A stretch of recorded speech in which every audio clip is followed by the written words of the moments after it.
Your shit is not just like this.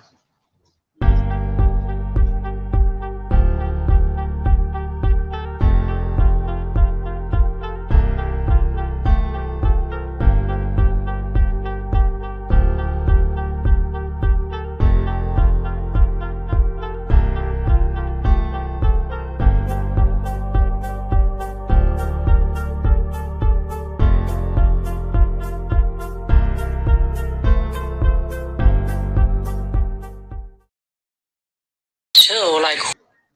Check it out. Let me know. We're live. We're good?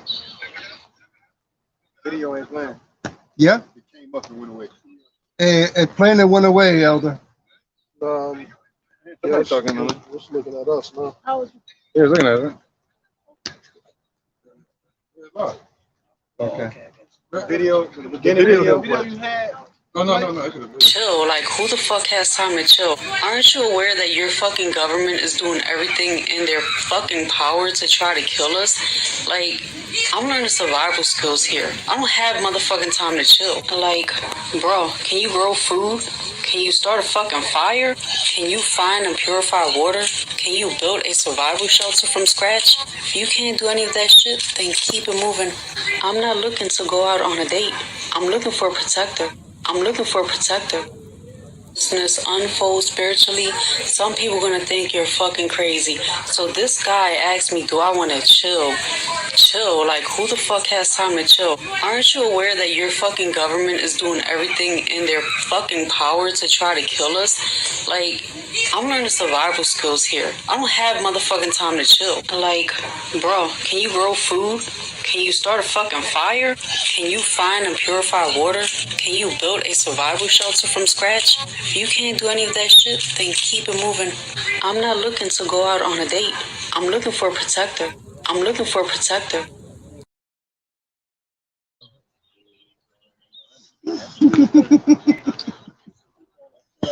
Funny, man. Like, run that back.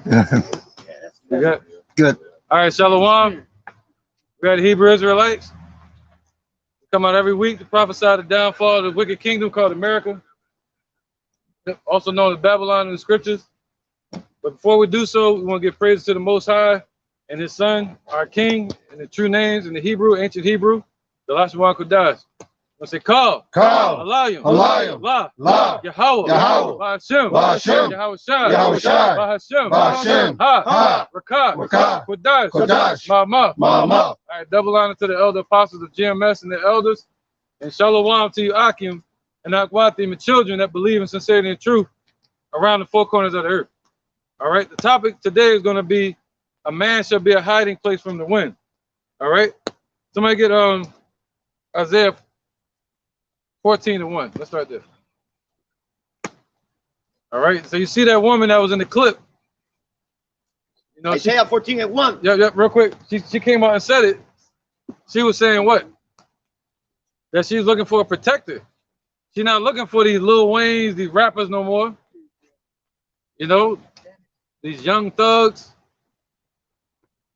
You know, so now she's looking for a man with survival skills. But guess what? When that time comes, she's not gonna be looking for that either. You see that? She's not gonna be looking for no prepper. They're gonna be looking for a man of the Lord. That's it. Be called by his name, not him being able to make a tent or start a fire. All right. Go ahead, bring that out. Isaiah 14:1. Isaiah 14:1. For the Lord will have mercy on Jacob, right, and will yet choose Israel. Right. So the Lord Yahweh is going to have mercy on Jacob, and shall yet choose Israel. Go ahead. He's going to choose Israel, man, and send them in their own land. And set them in their own land. What's our land? The land of Israel. Meaning what? In the book of Revelation, it speaks of 12 gates. The only one that can enter into those gates is the 12 tribes of Israel. This is a shout out to Vocab, the Demon Malone. Dr. Edom, go ahead. Isaiah 14:1.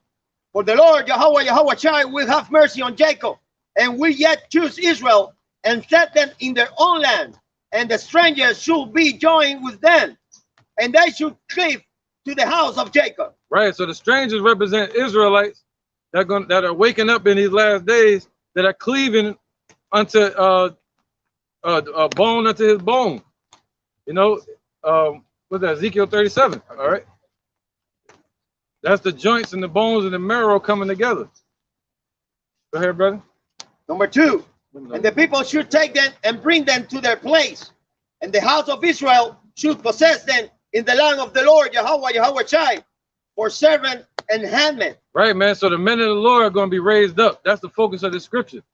All right, but the Lord raising up the men. Somebody get that? His voice is to the men. He's going to raise up the men of the Lord in that day. Right now, they look down on us, especially a lot of women in this society. You know, and they look down on what you would call polygyny, a man having multiple wives. But in that day, the women are going to want to jump on board like a bunch of damn fish out of water. A fish out of water with no oxygen. The book of Proverbs, chapter 8 and verse 4. Oh, you get all the way to 3? All the way, yeah. Proverbs chapter 8 and verse 4. Unto you, O men, I call, and my voice is to the sons of men. Right, so the Lord is calling the men. That's how you start a government. That's how you rebuild a kingdom. Start with the kings. All right. So the Lord said, what? My voice, meaning his prophets, the prophecies, the spirit of truth, spoken from Yahweh through his son Yahushua, is unto the men, calling them back to repent first, man. And then the women going to follow, naturally following the order of authority. Go ahead, Doc. It's the book of Ezekiel, chapter 34 and verse 31.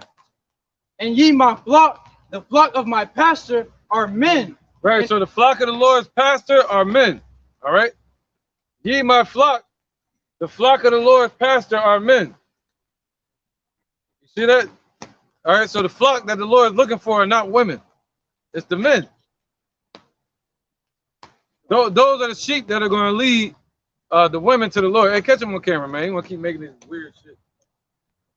All right, you on camera? You want to be on camera? Say it again? You want to be on camera? I'm already on camera, but thank you for asking me. Just in case, yeah. Yeah. All right. All right, so all right, okay, cool. So now, Isaiah? Isaiah, that's we was done with that? No, we don't know with that. Okay, all the way 3? I continue, yeah. Go ahead, 3. Yep. Okay, Isaiah 14 and 2. Okay, come on. And the people should take them and bring them to their place, and the house of Israel should possess them in the land of the Lord Yahweh Hashem Yahweh Shai, for servant and handmaid. Right, so we're not going to always be on the bottom, man. We're going to literally possess these other nations. The same way you own your garment, or you own your shoes, or your shirt on your back. You're going to own these nations, these heathens. The Lord said, what? Ask of me. Somebody know what that's at? Oh, I think you're about to get it. Yeah. He said, ask of me, and I shall give thee the heathen as thy inheritance. Yeah. All right? And they should take them captive.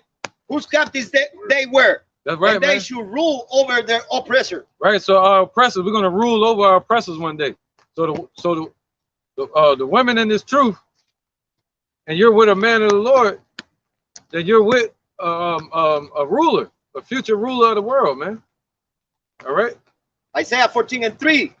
And it shall come to pass in that day, the Lord Yahweh Shai shall give thee rest from the sorrow. There you go. That's the point, man. It's sorrow seeing our women. The scriptures say our wives are going to be harlots in the streets. That's part of the curses.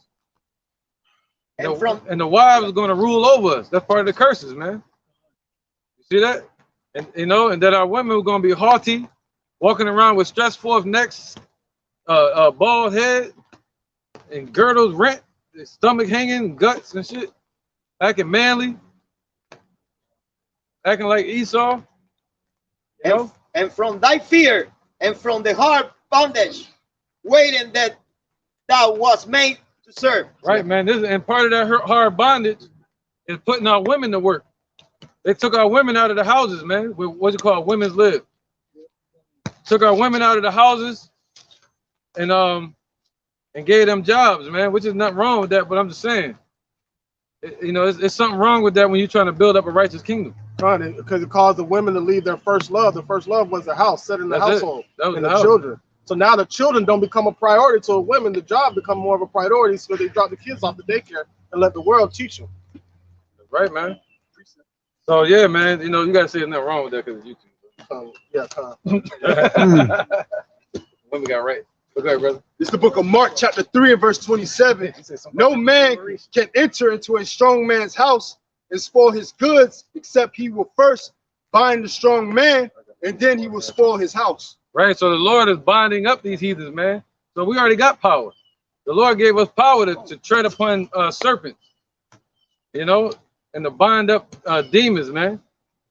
All right. So Esau is being bound up with these scriptures and with the spirit of truth.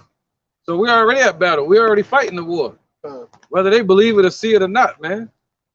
All right. The Lord has already made us warriors, and the Lord is going to bind up these heathens, bind up the devil, Esau. All right. Before he takes the damn house back, which is the whole earth that was given to them. Job 9:24. Go ahead, brother. This is the book of Psalms 2 and 8. Ask of me, and I shall give thee the heathen for thy inheritance. Right. So you're supposed to ask of Elijah Muhammad. You're supposed to ask of, what's his name? The nigga. Huh? Yeah, you're supposed to ask Dean Clavitz. Then you got Farrakhan, Farrakhan. You're supposed to ask all them, huh? About Paul and Barnabas. Oh yeah, Paul, Mississippi Maniac. Now I'm talking about you're supposed to ask what's his name? The Black Panthers. Yeah. To give you the heathen as your inheritance. No, the Lord said ask of him. Ask Yahushua. He holds the keys to hell and death, and to be able to bind them devils up and to free us, and to bring one up and put one down, man. All right, to bring the beggar from the dunghill and cause them to sit amongst kings. We can only do that. We can only do that through Yahushua. All right, go ahead, brother. This is 1 Corinthians chapter 1, verse 25. Because the foolishness of Yahweh is wiser than man, Zechariah and the 2:12. weakness of Yahweh is stronger than man. Right, the weakness of Yahweh represents us. we're the lower parts of the Lord, man. You know, go ahead. All right, verse 26. So his spirit is dwelling in weakened vessels, us. For ye see your calling, brethren, how that not many wise after the flesh, and not many mighty, not many noble are called. But Yahweh has chosen the foolish things of the world to confound the wise, and Yahweh has chosen the weak things of the world to confound the things that are mighty. Right. So he didn't choose all your rappers and your entertainers, your scholars at these schools, your theologians, you know, teachers at these universities, your professors. He didn't choose your church pastors. Folly is set in great dignity. All your dignitaries in America. You know, your nobles, the bankers. The Lord didn't choose none of them. Mike Tyson, the sports. The Lord chose us, man. All right, the ones they think are bums. You know, the ones that they believe our work is vain. They thought the same thing about Peter and them. They said, yo, y'all had a good job being fishermen. You had a good job being a tax collector, but you followed this man that's called himself the Messiah, and you started doing your teaching stuff. Well, look, because of that acts that the apostles and disciples did, their name is written forever in the book of life. And we're reading about it today, and it's helping us in our faith towards the kingdom. You know, so that was powerful what they did. So that means just like now, even though they don't recognize it, it's a powerful thing that we're doing right now. It's the best fight we could fight. Anybody could ever fight. All right, now you're being rude now. All right, it's all good. Go ahead, bro. This is Luke chapter 10, verse 19. Right. Behold, I give unto you power to tread on serpents and scorpions, and over all the power of the enemy, and nothing shall by any means hurt you. Right. Now that's talking about spiritually first. He gave us power to tread upon and bind up these devils, man. Bind them up, all these demons. They'll be bound by the name of Yahweh Hashem Yahushua. And us prophesying and putting that vibration out here, man. This is This is binding up the lies and tearing down the idols in the mind of our people and the lies. All right. Go ahead, brother. Jeremiah chapter 51 and verse 19. Right. The portion of Jacob is not like them, for he is the former of all things, and Israel is the rod of his inheritance. Right. Everything comes from our people, man. You know, we're the former of all things. All right. Go ahead. The Lord of hosts is his name. Thou art my battle axe and weapons of war, for with thee will I break in pieces the nations, and with thee will I destroy kingdoms, and with thee will I break in peace the horse and his rider, and with thee will I break in peace the chariot and his rider. Right. That's right, man. So that's who you Negroes, Latinos, and Native Americans are, man. You're the battle axe and weapon of war for the Lord. But the Lord is what? He's not dealing with everybody in Israel right now. You know? He has forged him out a sword that he's going to use, called his elect. And that's all he needs, man, to fight this battle that we're fighting right now. All right? So he said, what? Yeah, my battle axe and weapon of war. Right? Yep. Right. And with thee will I break in pieces the horse and his rider. So with thee, well, just like on Hancock, the Lord is going to use the men of Israel, the Negro, Latino, Native Americans, and the speckled bird Israelites that are scattered looking like the other nations. He's going to use them to break to pieces all the inventions. Go ahead, brother. Of these nations and kingdoms. Yeah, the horse and his rider, meaning the tanks and the planes and Revelation 6. The horse, talking about the red horse and the pale horse. It goes into that too. It's gonna break their power, man. Esau's power and the one that's riding it, that's Esau. All right. Right. So yeah, man. I don't want to lose the point, because the point is this, man. It's not yet known what we shall be. You know, and the point is that video in the beginning, the woman she said, "Yo, I'm looking for a man that can survive." She's looking for a protector. She's not looking for no that American dream. You know, she's not looking for no rapper, no drug dealer. It was a question that went out just a couple years ago on the internet. This dude was going around asking women, "What do you like the best?" She was like, "A drug dealer." They all wanted drug dealers. Or a scammer. It was like, would you want a drug dealer, a scammer, or a regular 9-to-5 man? And they majority of the women pick either scammer or drug dealer. It was a very, very, very few women that said 9-to-5. And it was just a couple years ago. Yeah, see how times things, as the thing changed upon earth, and all hell begins to break loose, you're going to see these women changing as well, changing with the times. You know what I mean? All hell breaking loose, they're going to be becoming nicer and nicer. All right. Yeah, go ahead, bro. The book of Zechariah, chapter 2 and 12.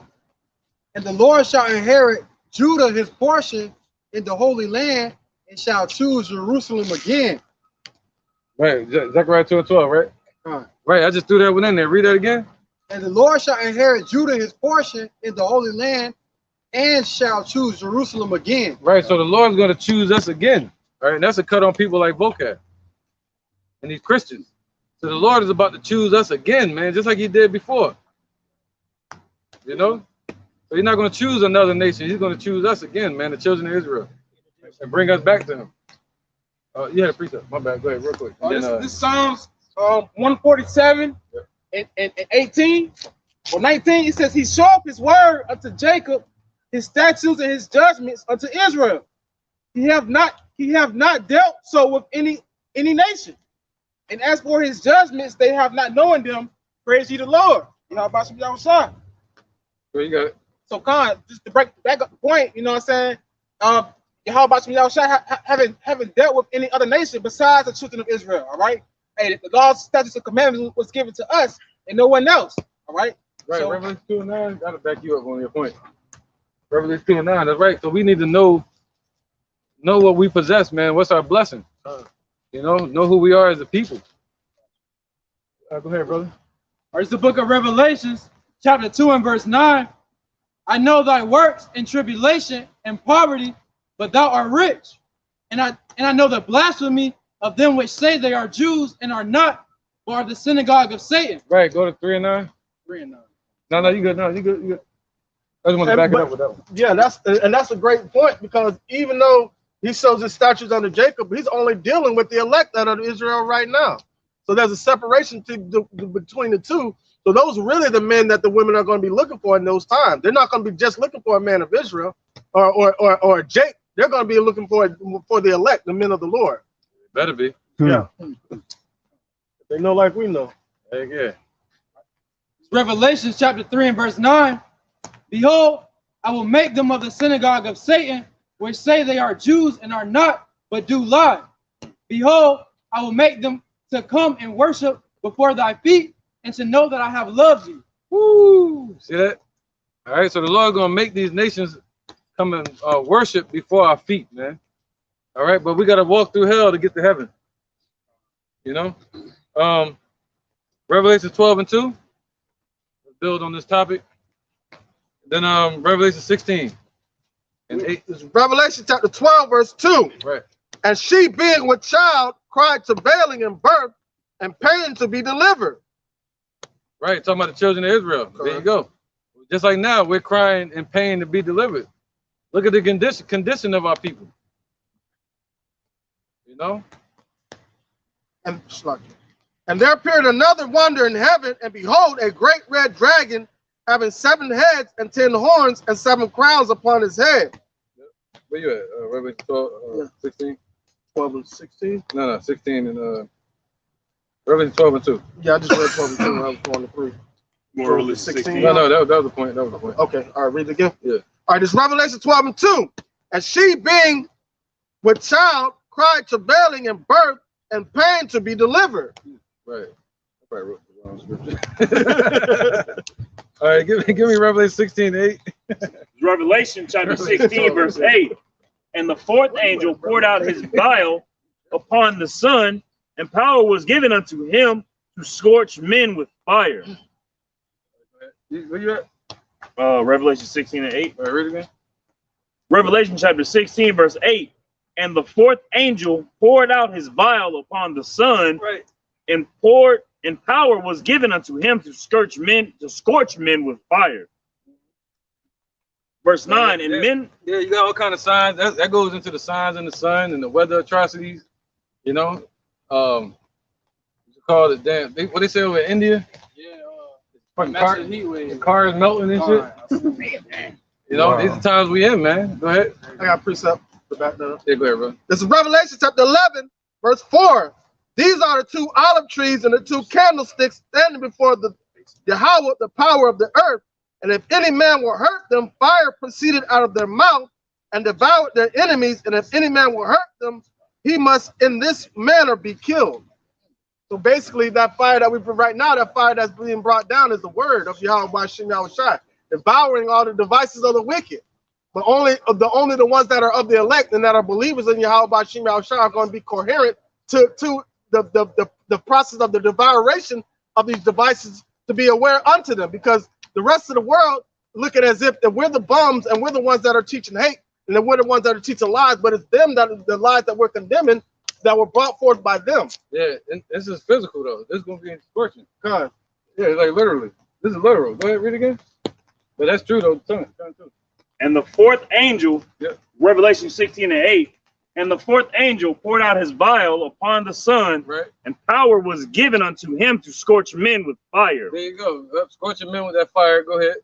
And men were scorched with great heat, and blasphemed the name of Yahweh, Right, and that goes into what what Kanak was talking about with the missiles. All right, go ahead.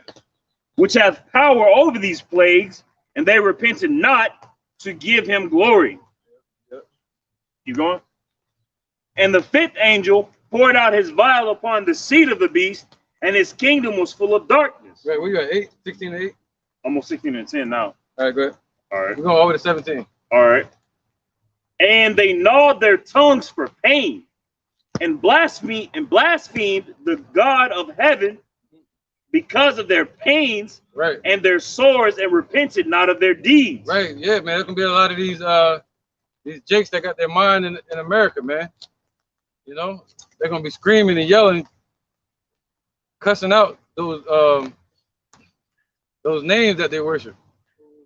You know, All right, go ahead. Especially when they find out that it's the God of Abraham, Isaac, and Jacob that's bringing judgment upon them.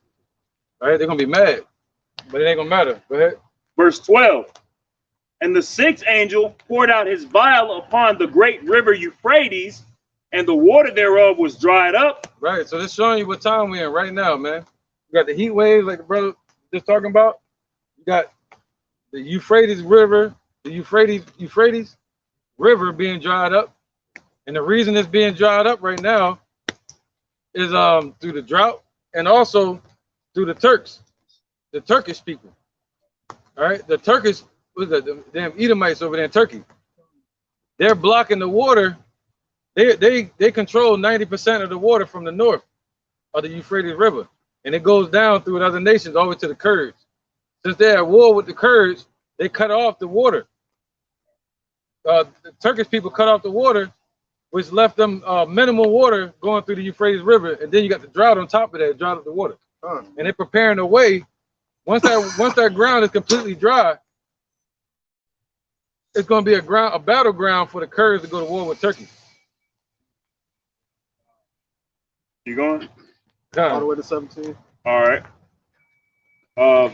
And the water thereof was dried up, that the way of the kings of the east might be prepared. Right. The kings of the east represent those same nations in Ezekiel 38. All right. Persia, Russia, Turkey. You know, all these nations. And an article just came out saying that their alliance that's being formed together are the axis of evil. That's what they're called. The axis. You had the Allied and the axis of World War II that the elder went over in his lesson earlier this week. And you're seeing the formation of the new reform axis because Russia was part of the Allies in World War II, but now they become part of the axis of evil, what Biden calls for World War III. Yeah, and the word axis just means pivot. So this is their pivot. This is what they turn and make an about face. This is the turning point. All right. So go ahead. Verse 13. And I saw 3 unclean spirits like frogs come out of the mouth of the dragon, and out of the mouth of the beast, and out of the mouth of the false prophet. And they, Sakya, for they are the spirits of devils working miracles, which go forth unto the kings of the earth and of the whole world to gather them to the battle of the great day of God Almighty. And that's what you're seeing. That's what you're seeing happen, being formed today. All right. So what do they use? They use military to give people like comfort. They use religion to give their own form of spirituality. All right, and they use the money system, man. So they control everything, and it was all the Lord gave them this power to bring forth the World War III, the end all tell all wars, and that's going to bring the fire down from heaven with these missiles, man. But Yahweh Shem Yahushai is setting it all up. So what are you going to need in that day? What's going to protect you in that day? All right, the money system. All right, read the 3 spirits again. For I saw. Like it, verse 13 of Revelation chapter 16. And I saw 3 unclean spirits like frogs come out of the mouth of the dragon. On the mouth of the dragon, European Union, that's their financial system. Go ahead.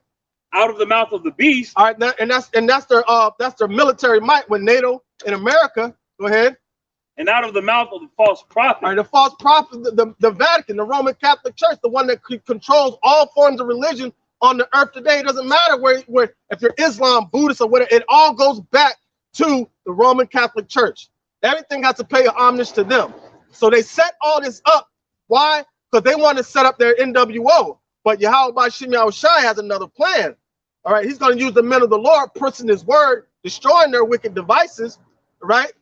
To coming against those unclean spirits that came out of the mouth like frogs. Right, and the reason I want to go into this topic is to show the whole big scale of ruling class mentality or ruling powers that a lot of women, a lot of our women don't even understand or see that exist.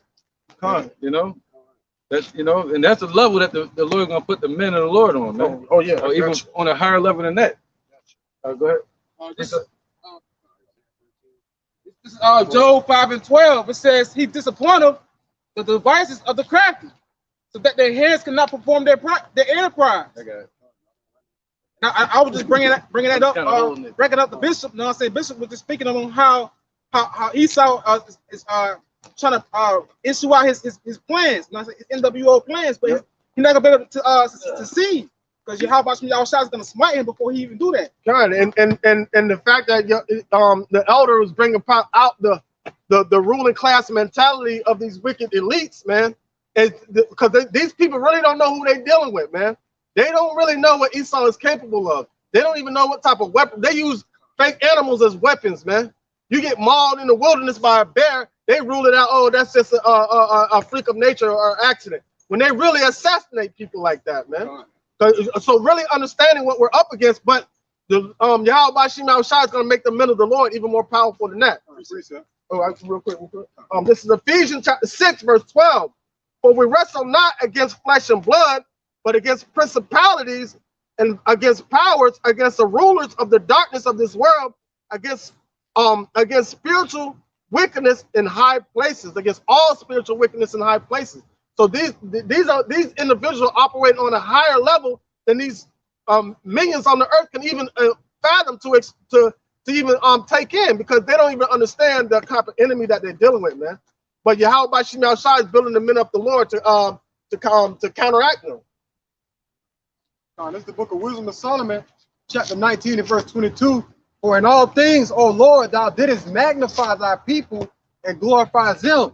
Neither didst thou lightly regard them, but didst assist them in every time and place. So come on, man, the Lord, he's going to assist us in these times of trouble. You know, and the scriptures say, let me get it again. The Lord said he magnified us. So the elder brought out that statement saying that we're going to be on a different level, you know, in Jacob's trouble. The Lord is going to magnify us and he's going to assist us in every time and place. Right, brother. And just to back him up real quick, that also goes to show you that the Lord Yahweh Ba'ashem Yahweh Shai didn't cast away his people. Vocab Malone. Okay. Yeah. It's the book of 1 Corinthians, chapter 1 and verse 19. For it is written, I will destroy the wisdom of the wise and will bring to nothing the understanding of the prudent. Where's the wise? Where's the scribe? Where's the disputer of this world? Have not Yahweh Ba'ashem Yahweh Shai made foolish the wisdom of this world? Right. So the Lord ain't dealing with what the typical mind here, what Jake would think is power here on earth. The Lord ain't dealing with that. He's gonna confound this so-called power, these so-called prudent people, these so-called wise people with the with those that he rose up from the dunghill, man. You know, just his men, all right, raising up his men with his spirit, all right. He's gonna confound all these things on this earth, man. Hey, that goes into Moses and the serpent, the staff, when he threw the staff down and it turned into a dragon and it devoured their dragon. And it said the spirits leaped out of the mouth of the dragon like a frog. And the brother just was reading that the Lord said he can confound that spirit, the wisdom of this world. Just like how he did in Egypt, right? But he was showing from a physical sense. But now he's showing it from a spiritual sense, man, how we were devouring. But if you don't have the mindset to understand the angle that Yahweh Shem Shai is coming from, then you're not going to be able to see that. You're going to feel like we're losing the fight. Oh, can I add on to that? Come on. Because that very next verse, in verse 21, it says what? For after that, in wisdom of Yahweh Ba'ashem Yahweh Shai, the world by wisdom knew not Yahweh Ba'ashem Yahweh Shai. It pleased God by the foolishness of preaching to save them that believe. And who is he going to send out there to preach? His men that are ordained to condemn this system. That's the battle axe right there. You know, the weak part. The weak part, man. Go ahead. Like, yeah, it's foolish to what we're doing, Salaki, but it's foolish to what we're doing to the people. Yeah. When they go out there in garments and sackcloth, you know, they look at it as foolish, but the Lord is going to confound that mindset of it being foolish, and you go know that you erred. Right, man. Right. And just real quick, with Bakashah to make a point real quick. Just like the brother that y'all saw there that was sitting there, he's homeless. He was sitting there basically mocking at us and laughing like this some type of game and it's funny, man. You know what I'm saying? That's how the world look at us, man. Yeah. Even a homeless person sitting there laughing at us, man. Ain't that some shit? He look at us like we worse off than he is. I know. Damn. Bring it up. Ouch. There's the book of 1 Timothy chapter 6 and verse 12. It says, fight the good fight of faith, lay hold unto eternal life, whereunto thou art also called, and have professed a good profession before many witnesses. And I wanted to bring that out because, you know, it's a spiritual fight. This is how we fighting. People look at this like weak because we come out here in garments and Bibles. Whereas if somebody came out here with guns and rifles and all this gear and stuff, they will look at that as strength. Or But slingshots. or slingshot. But that's true weakness because Esau's blessing is the sword. Nothing we could gain on this side carnally can outmatch Esau, man. So we using our blessing, which is spiritual things, man. This is how we fighting. Have a quick injection. Go ahead, Nakar, then Yawab. This is Sirach chapter 4, just to back up what the brother Gabar was saying. Yep. Verse 28 of Sirach chapter 4. Strive for the truth unto death, and the Lord shall fight for thee. So when you strive unto the truth, when you strive to fight and strive to push this work of Yahweh Ba'ashim Yahushua, and when it comes down to it, the Lord, he's going to step up and fight for you. He's going to defend you and protect you. See, this is our weapon. And this is more powerful than what any weapon Esau could come up with. Right. So when we fight and strive for the Lord, he fights and strives for us. He protects us. That's why he tried to keep the word. Not that he tried to keep the Bible in darkness. He tried to keep the word of the Lord in darkness. That's why he created Christianity and all those things like that, because the spirit that's within him is not upright within him, man. So basically that goes all the way back to the curse and the serpent in the garden. He's always going to be crawling around in the dust. That's how his mindset is going to be. So he has to create a fucking confused state of the world in order for him to operate in it. Because if there was complete righteousness on the earth, then that his mindset would be revealed to everybody. But the fact that he's put gross darkness on the whole earth, right, through his deception, that's what it's a deception that he's on top and that he's winning. Somebody get so my ways not your Isaiah 55. yeah. 7. So that's why if you're not of the know, if you don't have the spirit of the Lord within you, you might as well have the same spirit of the devil crawling around in confusion. Because that's what you're going to perceive as being on top. You're going to respect the you're going to be going after the works of your father, the devil, because that's the authority that you respect because it looks like he's winning. Yep. But like therefore you wouldn't have respected Yahweh Shai when he came in riding on a donkey 2,000 years ago. You wanted somebody to come in and riding on a horse with a white cape on, with gold draped in gold and silver. Ecclesiastes 3:11. This is the book of Isaiah, chapter 55, and I'm gonna start at verse 8. For my thoughts are not your thoughts, neither are your ways my ways, saith the Lord. For as the heavens are higher than the earth, so are my ways higher than your ways. Right, man. So yeah, especially Esau. Esau is like down in the dust to the ground. You see that? So as the Lord ways is like the heavens to the earth, man. Compared to the man's ways, their wisdom and their knowledge, meaning they won't know any of the plans of the Lord, man. What's going on? They're gonna be lost in darkness and confusion. All right, that was it. Yeah, another point. In my thoughts, then your thoughts. Yeah, right, man. All right, go ahead. Yeah. 3:11. Yeah. It's the book of Ecclesiastes, chapter 3 and verse 11. He have made everything beautiful in his time. Also, he have set the world in their heart, so that no man can find out the work that Yahweh maketh from the beginning to the end. There you go. All right, so they have no idea, you know. But Esau does know one thing. Get that, Revelation 12, and that's what these women gonna get caught up in. Revelation 12:12. Therefore rejoice ye heavens, and ye that dwell in them. Revelation 6, the pale horse. Woe to the inhabitants of the earth and of the sea, for the devil is come down unto you having great wrath, because he knoweth that he hath but a short time. Right. So first he deceived everybody and lied to them, and brought 2/3 under his authority. That's why the Lord said, "Ye are of your father the devil." The word father goes into authority. So they're following after their leader, the deceiver Esau, and everything he set up. All right, and the worldly wisdom that the Lord set in his heart. Isn't that something? Lord gave him all the wisdom in the world except to know him. Right. Right. He said coming down with great wrath because he had but a short time. Looking for a little dirt. Go ahead. Backing up that statement, you know, ultimately it's talking about 2/3 of our people in the wilderness with Moses. But in the book of Psalms, chapter 106, verse 15, and he gave them their request, but sent leanness into their souls.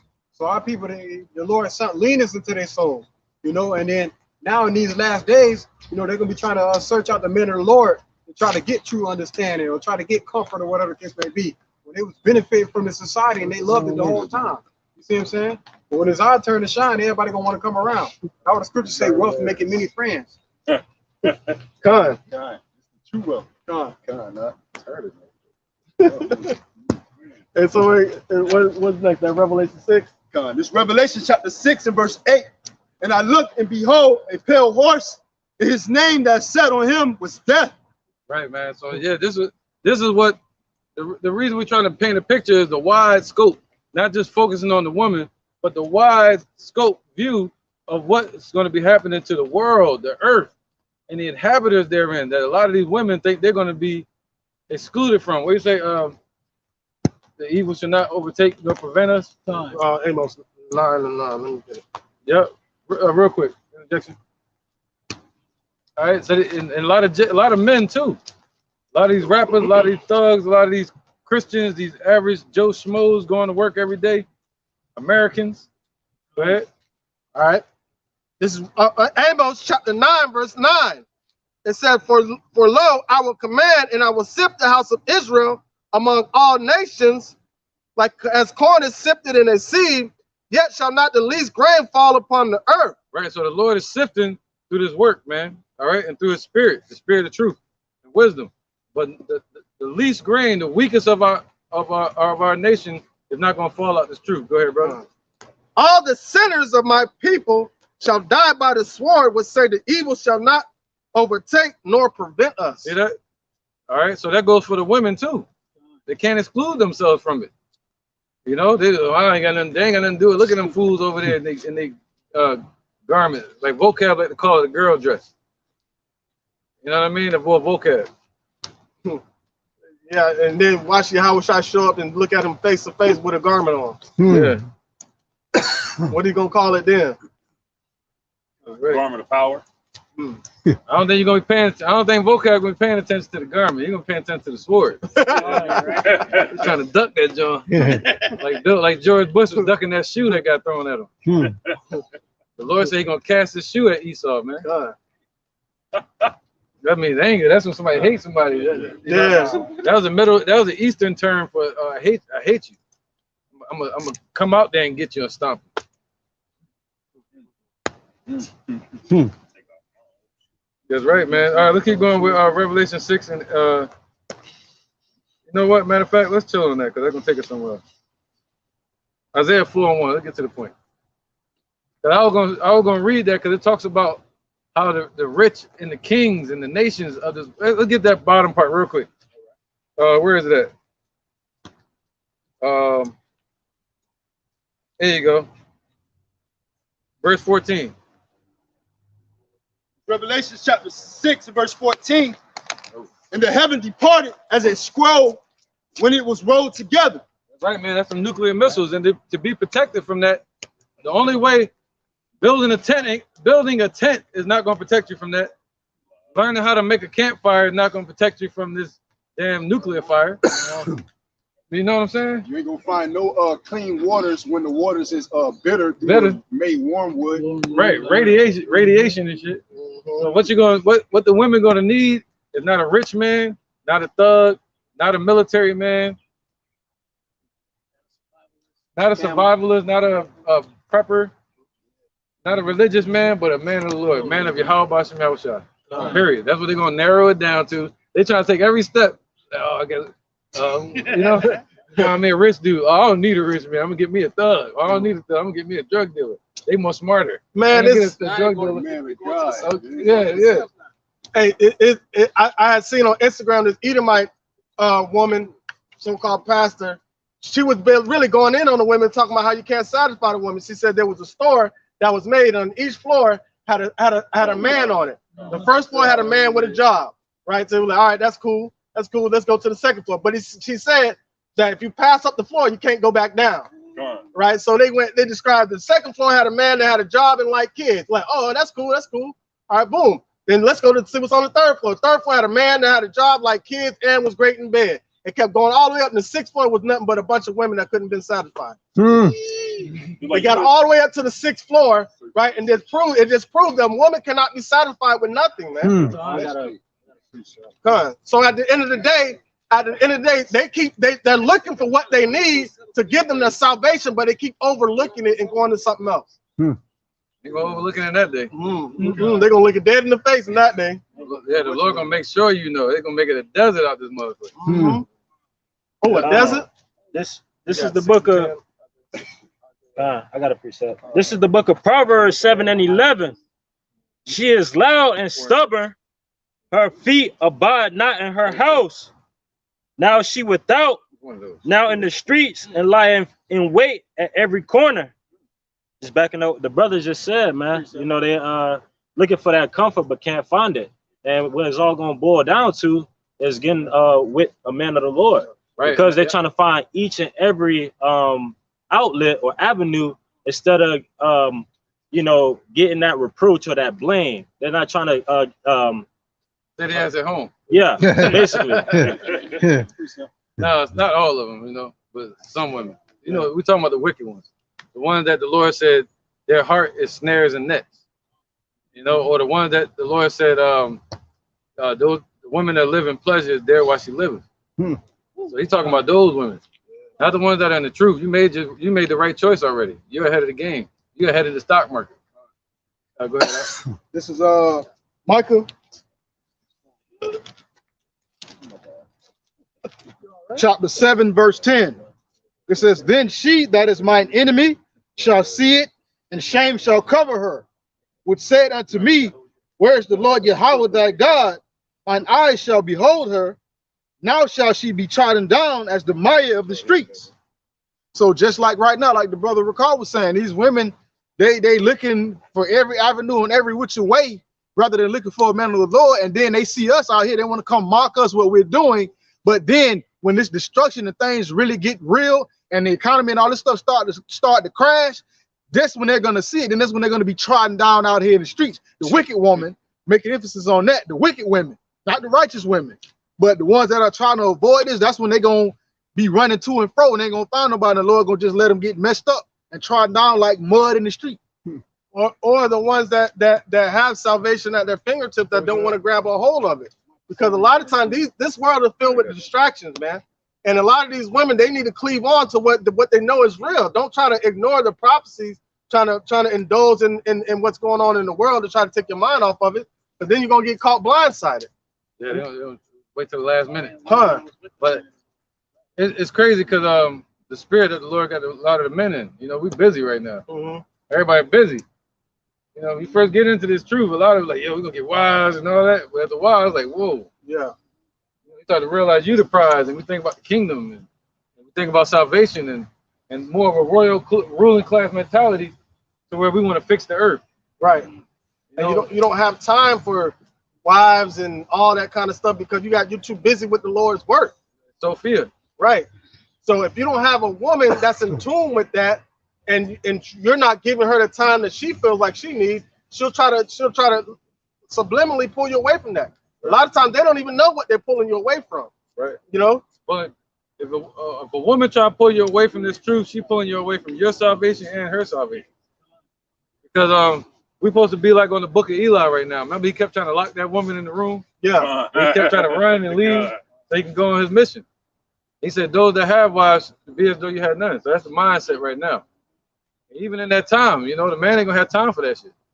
You know,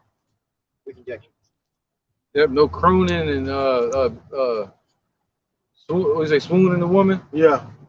All right. Go ahead, bro. It's the book of 2 Timothy 1:12 all the way to 14. For they which cause in also suffer there these things. Nevertheless, I am not ashamed, for I know whom I have believed, and am pursued that he is able to keep that which I have committed into his against that day. That's right, man. So we are convinced that we are We persuaded. Let every man be fully persuaded in his own mind. Wow. You know, and we have full faith that the Lord is able to, you know, bring to pass everything He said He's going to do in that day, man. Go ahead. Number 13. Hold fast the form of sound word which thou hast heard of me, in Right. faith, in love, which is in Yahushua. Right. That good things which was committed into the keep by the Holy Ghost, which dwell in us. Right, man. That's right. That's right. So you got to keep that. You got to keep that within you until the end. That's the prize. That's the jewel. You know, other than that, they're just a dead, empty soul. So what? You're an Israelite. That don't make somebody. Oh, all right, cool. I ain't gonna get no man of the Lord. I'm just gonna get any. You know, that's what they say. Well, okay, I'm gonna get an Israelite then. No, you gotta get you a man of the Lord that's an Israelite. All right. Other than that, you just hanging up to a dead corpse walking around. Right. This Jeremiah chapter 30 and verse 6. Ask ye now and see whether a man doeth travail with child. Wherefore do I see every man with his hands on his loins? Right. So when all hell break loose, the men gonna be out here lamenting and being in pain and mourning and exhausted. We were just talking about that earlier. They're gonna be. It's called anxiety.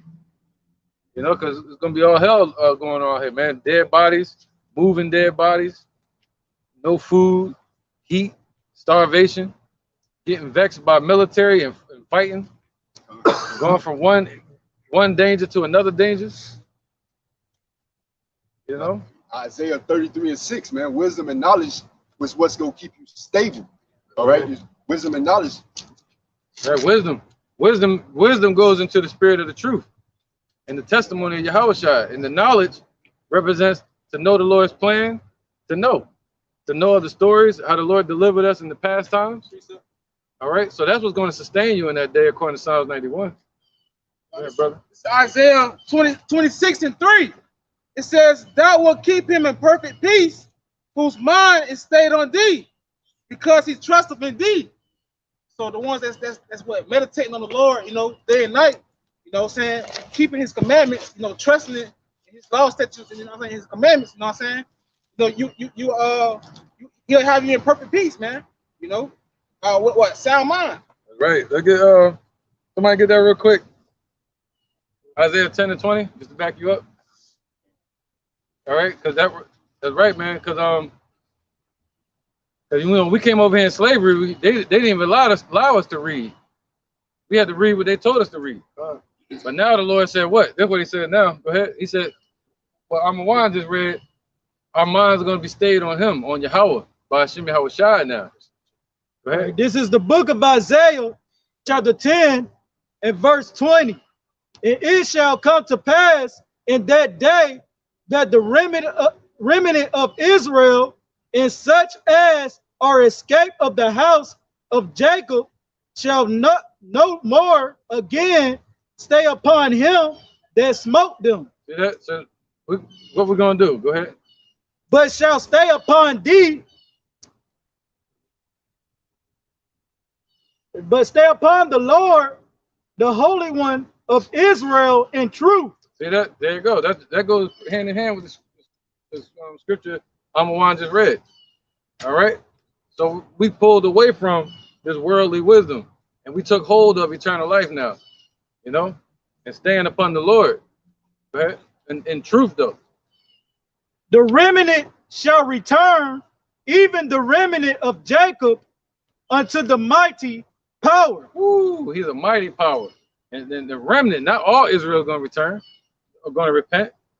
All right. But only the remnant, the elect. Yep, that was it on that thing, right? All right. Go ahead. This is the book of Romans, chapter 11, verse 4. But what saith the answer of God unto him? I have reserved to myself 7,000 men who have not bowed the knee to the image of Baal. So the Lord has reserved that set number, man. 7 mean completion, a complete number. All right, and not in gematria. All right, but in the spirit. Yeah. All right. Yeah, Dean Cleavis. He kept himself 7,000 men. All right, unto himself. That's not going to be subjected to those unclean spirits that the brothers was mentioning earlier in the lesson. All right, they're going to be up in the world, but not of the world. All right, they're gonna have the spirit of Yahweh Bashim Yahushua upon them. Go ahead, Jackie. Go ahead and bring this up real quick. Speak on it. All right, this is back in the book of Isaiah, chapter 10 and verse 22. For though thy people, Israel, be as the sand of the sea, yet a remnant of them shall return. The consumption decree shall overflow with righteousness. Khan, and I just brought that out to back up the brother Thanyala, man. That's that remnant that's going to be saved. You know, Yahweh Ba'ashim Yahushai has a certain, you know what I'm saying, remnant that he calls his hopeful elect, the 144,000 men, 12 from each, you know, 12,000 from each tribe, and then 1/3 women and children, and the man that's a part of that number. And it's also going to be a spectral burden, that meaning there's going to be Israelites looking like these other nations because we've been scattered abroad among the heathen. Damn, bro. Right, he said it's gonna flow with righteousness, man. Fine. Yeah. Who? You have one? No, you have one. That was you. This is 2 Timothy chapter 1, verse 6. Wherefore I put thee in remembrance that thou stir up the gift of Yahweh which is in thee by putting on of my hands, for Yahweh hath not given us the spirit of fear, but of power and love and of a sound mind. I was just going to get going along with what the brother had brought out, because knowledge and wisdom stability, the stability of that time, and strength of salvation. So not only does he not give us the spirit of fear, but the spirit of power and love. Can you imagine feeling the spirit of power and love in that day when all hell is break loose? And can you imagine how precious you're going to be because you have a sound mind in that time? That's why she wanted to follow him in the book of Eli, because shit was going all haywire, and he was the only motherfucking calm around the whole thing. So that's why she wanted some of that peace, and she invaded that and brought in all the turmoil and you know, blew his cover. So women have to understand their place and their role when that time comes, man, to be in subjection, because you can get in the way of shit by, you know what I'm saying, by not acting accordingly. Look at PNB Rock. Yeah. That rap up in Philly. Yeah. His singer rapper, whatever you call him. But he his wife put out on Instagram where they was eating it. Roscoe's, of course, chicken and waffles. And you know, it says that chicken and Jordans. Yeah. That was Jake Light. But he was in there eating. His wife put a picture up of them where they was eating at. And dude came in there and blew his brains up. She played her part. See that? And that goes all the flashiness. She wanted the flash instead of being humble and content like a woman is supposed to be. She wanted to put everything on blast, like yo, look what I'm doing, you know. And then they showed a video. They showed a video right before that. She was all in the car with him, like, you know what I'm saying, just showing everything off at ease. At ease, man. But the scripture said, "Rise up, you women that are at ease." Right. You know. Somebody get Isaiah 4:1. This is Isaiah chapter 4, verse 1. And in that day, 7 women shall take hold of one man, saying, we will eat our own bread. Right. So in that day, 7 women, they're going to have 7 again. First, you had 7,000 men, meaning a complete number that completes the prophetic number that the Lord has set. And then you have a set group of women that the Lord has set as well for the men. All right. So 7 women, meaning what? An innumerable number that you cannot number, whatever completes that man. Go ahead. It says, and in that day, 7 women shall take hold of one man, saying, take hold of one man, not 2 men, 3 men, like they do in the day, you know, having what they call it, they got bodies. That's what they say. Yeah. And that's in the scripture too. It says, saying, we will eat our own bread and wear our own apparel. Only let us be called by thy name to take away our reproach. See that? That's all they need in that day. They said what? Silver should not deliver from the wrath or something like that. Right, man. Because he said, hold on, don't look where you at though. What did you just read? It says, saying we will eat our own bread. There you go. That's what they're saying. We're coming into that time. You're seeing it, like the video, the woman in the beginning of this video. They see that the economy is collapsing. What gave them? What gave Oprah her power? Money. So the money's crashing. You know, what gave a lot of these women power that deal with drug dealers and military men? The guns. They're talking about taking those away. You know? What else? The houses, they're gonna take those away. You know, whatever the jobs. So once they don't have that, that's why the woman says she's looking for a protector. See that? That's general statement. She didn't say a specific individual. I'm looking for me a you know, whatever these entertainers are. They'll choose one. Like I remember back when we was younger, they was like, I want our parents. Denzel, thank you. Yeah, That's what they said. Billy D. Williams. Billy D. Williams, yeah. So, you know, I don't know what they say today, but they had one specific idolatrous American idol that they loved. And now they just speak in general, huh? Beyonce. No, I'm talking about from their view. From the women's view towards the men. Let's say Brad Pitt or something. Yeah, they like the Brad Pitt, Michael B. all that shit. Yeah, back in the day it was Billy D. Williams, and it went from Billy D. Williams to Denzel Washington. You hear all the women talk about Denzel, ooh, Denzel this, Denzel that. Now they just want a protector. Yeah, it's like a protector. They don't care, you know? Yeah, man. I want me a ball player. So they don't want none of that no more. Right. They're gonna want a man of the Lord. And you look at all like with Billy D and Denzel, they had like a sensual, feminine type spirit to where they want a man to woo them over. They don't want a James Evans that go to work every day, come home and say order in the goddamn house. That's not what they want. Right. You know what I'm saying? Yeah, they wanted that I love your girl type of spirit. Yeah. Yeah. I'll drink your bath water type shit. Baby type shit. Yeah, babyface. We said, I'll buy your clothes, I'll pay your rent. I'll cook your dinner too. As soon as he get home from work. Yeah. Yeah. The example of that is that Jaheim meme. All right, put that woman first. Put that woman first. Hey, and what did Too Short say? Too Short say a B is a B, and that's it. Yeah. And Too Short still looking like he's 25, 30 years old, and Jaheim looking like he's 90. But Jaheim is no longer among the land of the living. Oh, he passed? He died. Oh, for real? Yeah, like 3 weeks ago, he dead. Jaheim? He dead. He took him out. You sure? Oh yeah, we talk about that. We talk about it. He's down the road. Damn. Hey, when women will do it. Hey, I'm not saying that's how you die. You're hearing it here first. Yeah. Hey man, where we at? You said Jaheim gone, huh? Oh, you want the richest profit nothing? Yeah, come on, brother. It's Proverbs 11:4. Riches profit not in the day of wrath, but righteousness delivereth from death. There you go. So it's all about the Most High's judgment that He's bringing, and in this world, and 2/3 of our people don't understand that. They don't understand. They're like, well, the dollar gonna crash and this and that, but it's bigger than that. This is a judgment from the Most High God, Yahweh. It's gonna come as a destruction from the Almighty. And the only way to make it out of that is to have a man of the Lord, a man that's standing before Yahweh, which means His servant. All right, all the way to 6, Isaiah 4:1. This is Isaiah chapter 4, verse 2. Okay. Go ahead, bro. This is Isaiah chapter 4, verse 2. It says, in that day shall the branch of the Lord Yahweh be beautiful. Right, the branch of the Lord represents His elect. So we're going to be beautified. According to Psalms 91, He's going to exalt us. Somebody get that? The last verse?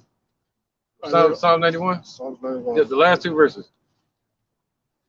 I think it's the last 3 verses. Psalm 91.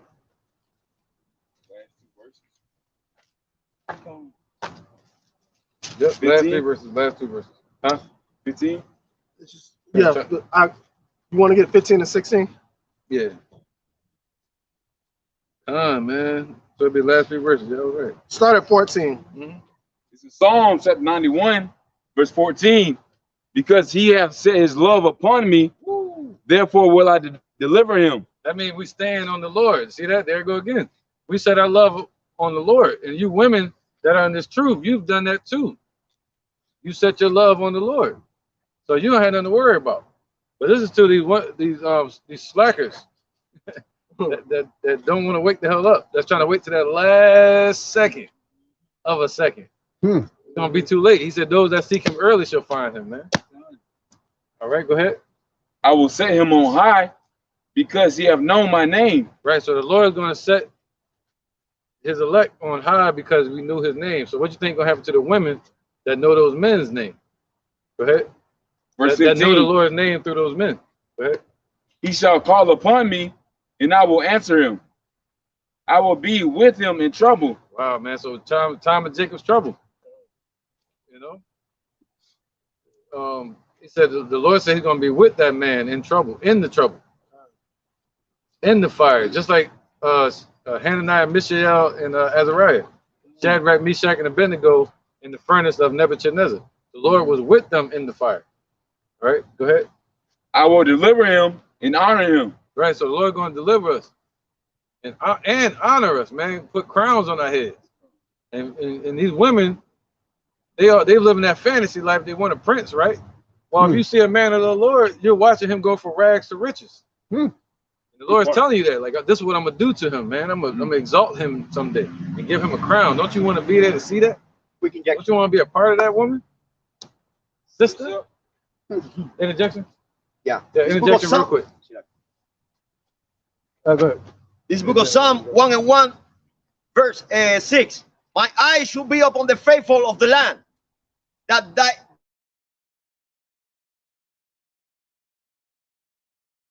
the perfect way he should serve me. They're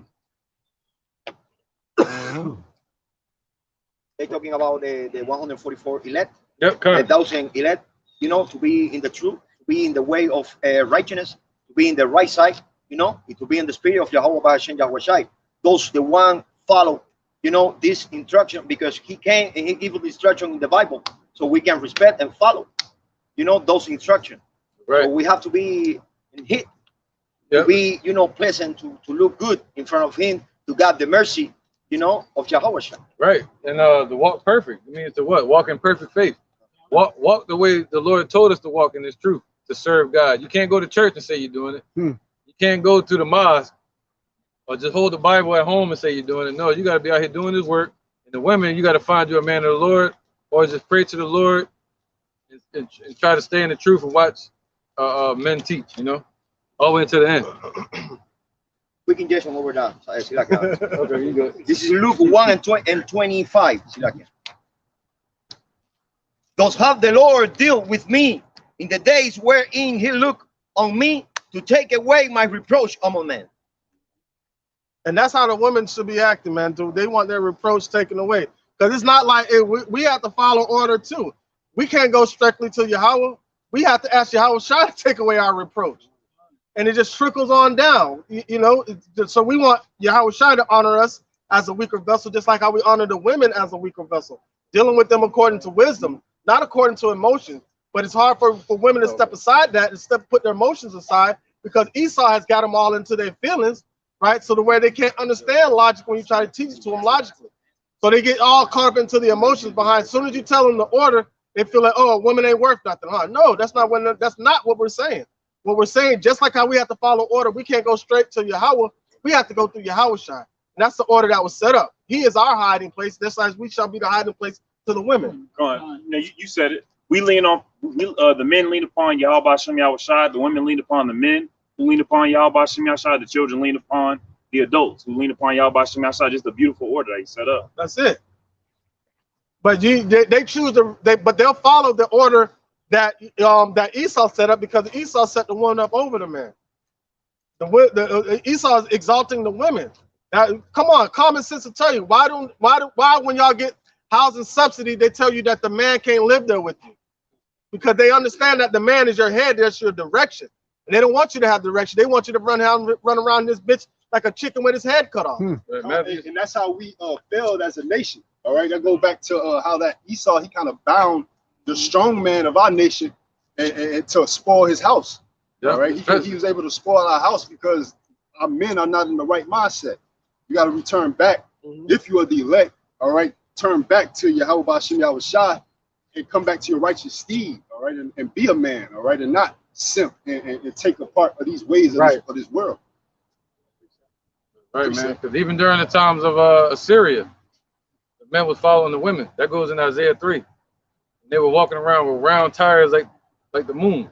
That goes into the earrings and the big moon necklaces they be wearing. Them half moon shit, they were wearing them back then. Following the women, man. All right. Somebody get Matthew 7:24 real quick. Then we get the other precepts. Just to back up that point. It's the book of Matthew, chapter 7 and verse 24. Therefore, whosoever heareth these sayings of mine and doeth them, I will liken him unto a wise man which built his house upon a rock. Right now, those wise men are going to be from the 12 tribes of Israel.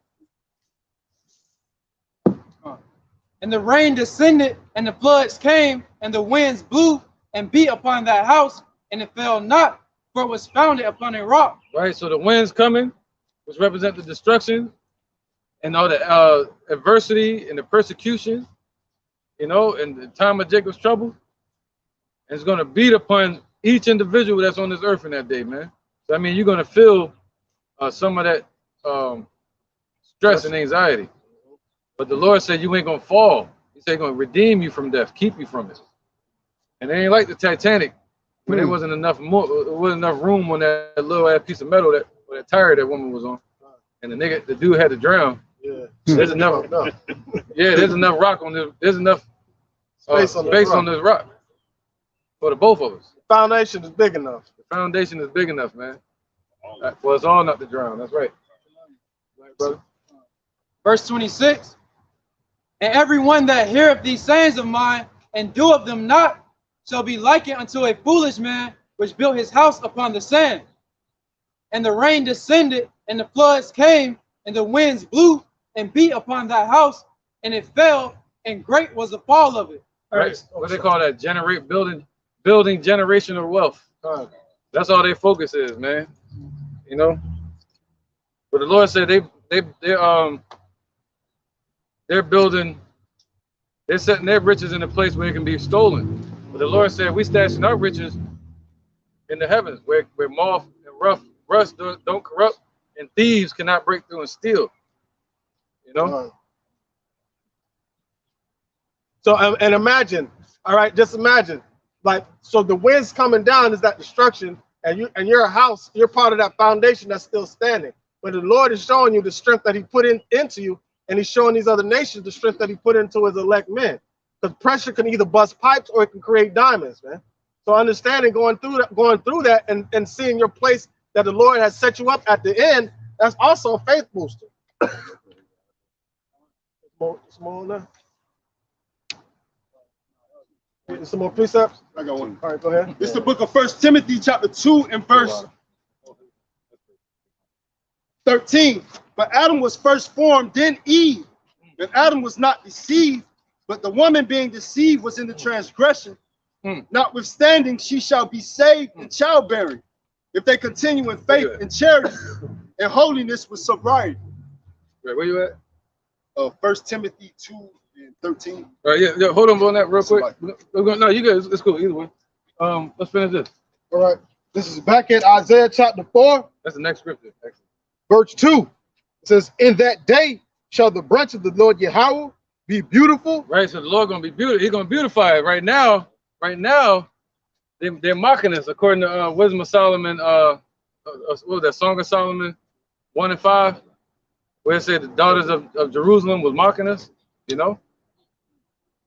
Go ahead. It says, in that day. He said we are black, but calmly. Thank you, man. He said we're black, but we're really beautiful. See that? The word black goes into being impoverished, man.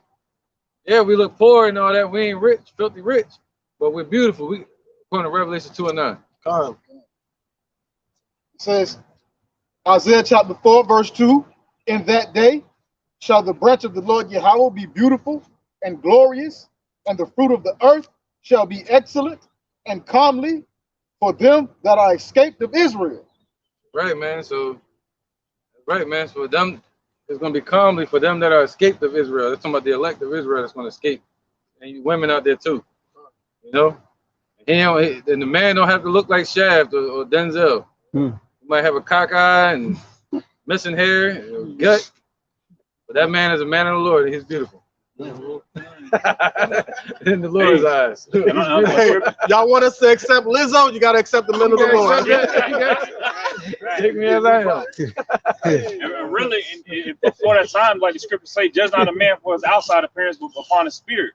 So just like, you know, cockeyed, losing hair and all that stuff like that, if your spirit is strong, that man is strong too. You have to be, you have to have understanding to see past that. Yep. Right. Verse 3. It says, and it shall come to pass that he that is left in Zion. Right, talking about the elect, the remnant. You already read that earlier, right? Yes, you read that. Okay. Yeah, the remnant. See that? The remnant being saved. Go ahead. It says, and it shall come to pass. Yep. And the Zion represent the government of Israel. Go ahead. That he that is left in Zion, and he that remaineth in Jerusalem. Right. The city of peace, the elect, that's going to still be representing Israel. Go ahead. Shall be called holy. That's New Jerusalem, refreshed, called holy, meaning separated even from these people. They're going to be separated from the earth. Go ahead. Even everyone that is written among the living in Jerusalem. There you go. So everyone that's going to be written in the book of life that are Israelites. All right. That goes into New Jerusalem, and people, the elect names being written in the book of life.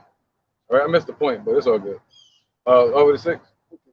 Verse 4, when the Lord shall have washed away the filth of the daughters of Zion. Right, so the filth, man.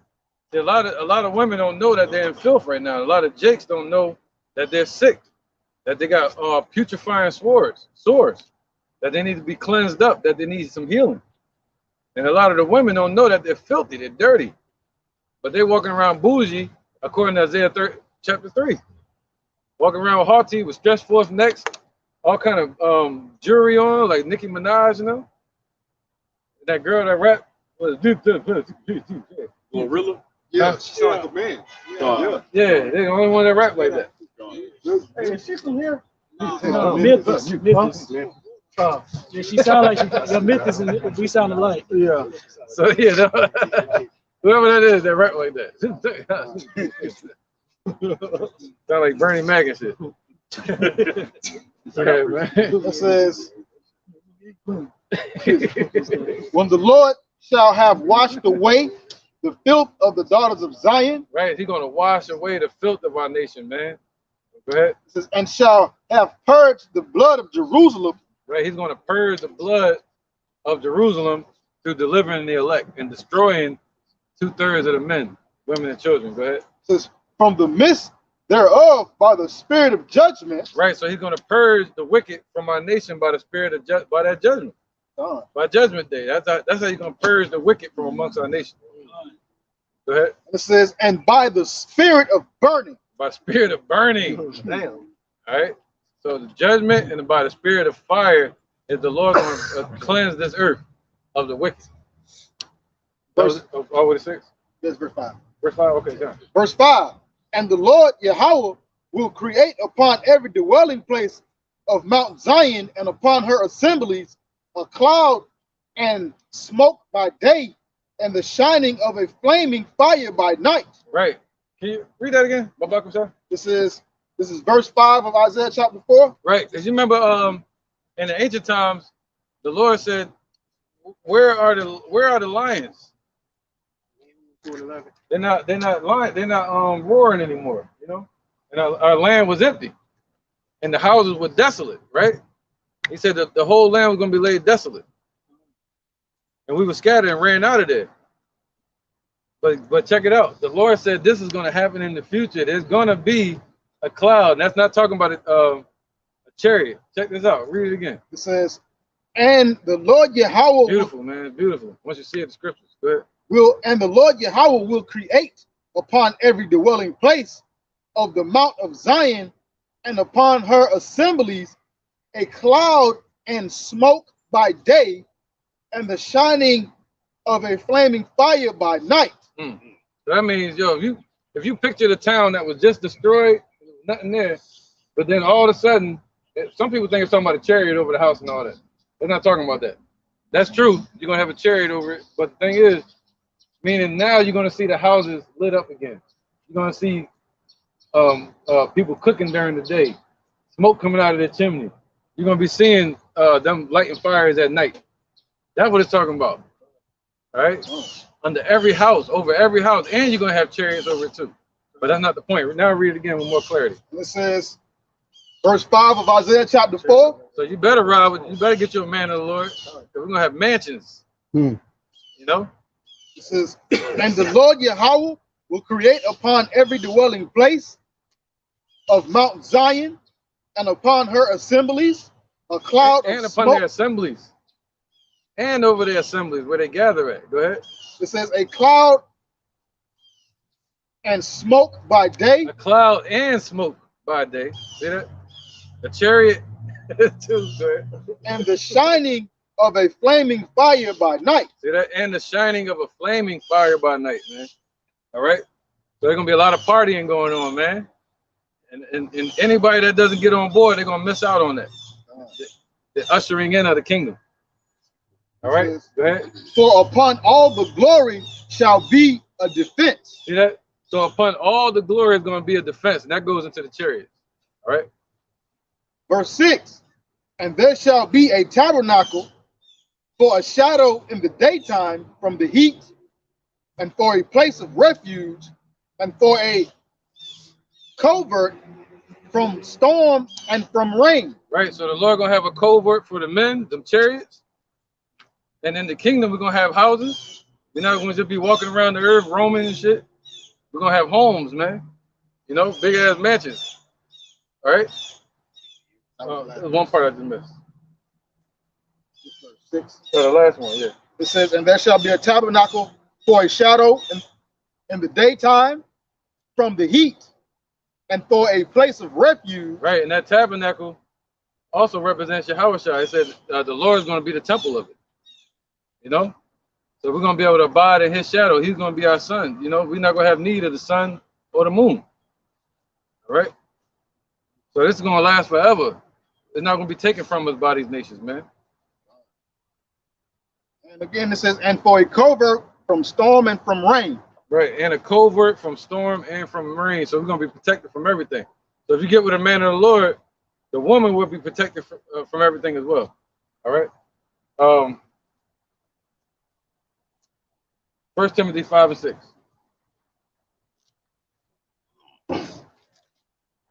And 1 Timothy 2 and 13. This is 1 Timothy chapter 5, verse 6. What's funny, man? What's funny? What's up, man? I asked you a question, that's all. Can anybody ask you a question? You can ask me anything you want. I just did. Tell a free country. Okay. Oh, what you want to say? I asked you a question. Don't worry about it. It says, but she that liveth. Yeah, Jake, a question. They get tight. Boy.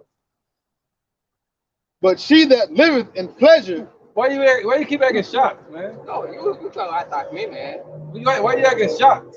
Why you attack me like that? I'm not attacking you. I asked you a question. Just cool down, okay, buddy? Don't try anybody. You ain't even do anything right here. Nothing. Shut up, man. Shut up. I understand you get all the shot. Shut up. He might be him. Yeah, he a Hamite. Shut up. Go ahead, bro. This is shut up. Go ahead. 1 Timothy chapter 5. Shut up. Verse 6. Shut up. It says, but she that liveth in pleasure is dead. Why is she living? Right. So a woman that's in this world, man, that's living in pleasures, all these rappers, these women that want to be rappers like Lizzo, Cardi B, Beyonce, they're living in pleasures while or Jada Pinkett, the actors. Shit. You just thought about it too? Yeah, man. Man, they're living in pleasures. The Lord said they're dead while they live. You see that? So once you wake up to this truth, and these women begin to cover themselves, let's go to that next precept. 1 Timothy 2 and 13. This is 1 Timothy chapter 2, verse 13. Right. This is a righteous woman, you know, so you don't have no worries. Go ahead. It says, for Adam was first formed, then Eve. And Adam was not the seed, but the yes. I will therefore right there.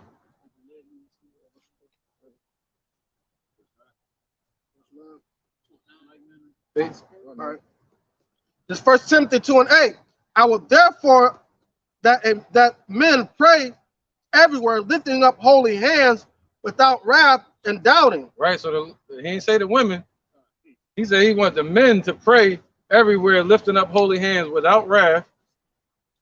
All right. So it's not about you trying to go out and attack somebody like a Black Panther or a gangbanger. The Lord said what? You're supposed to lift up holy hands without wrath and without what?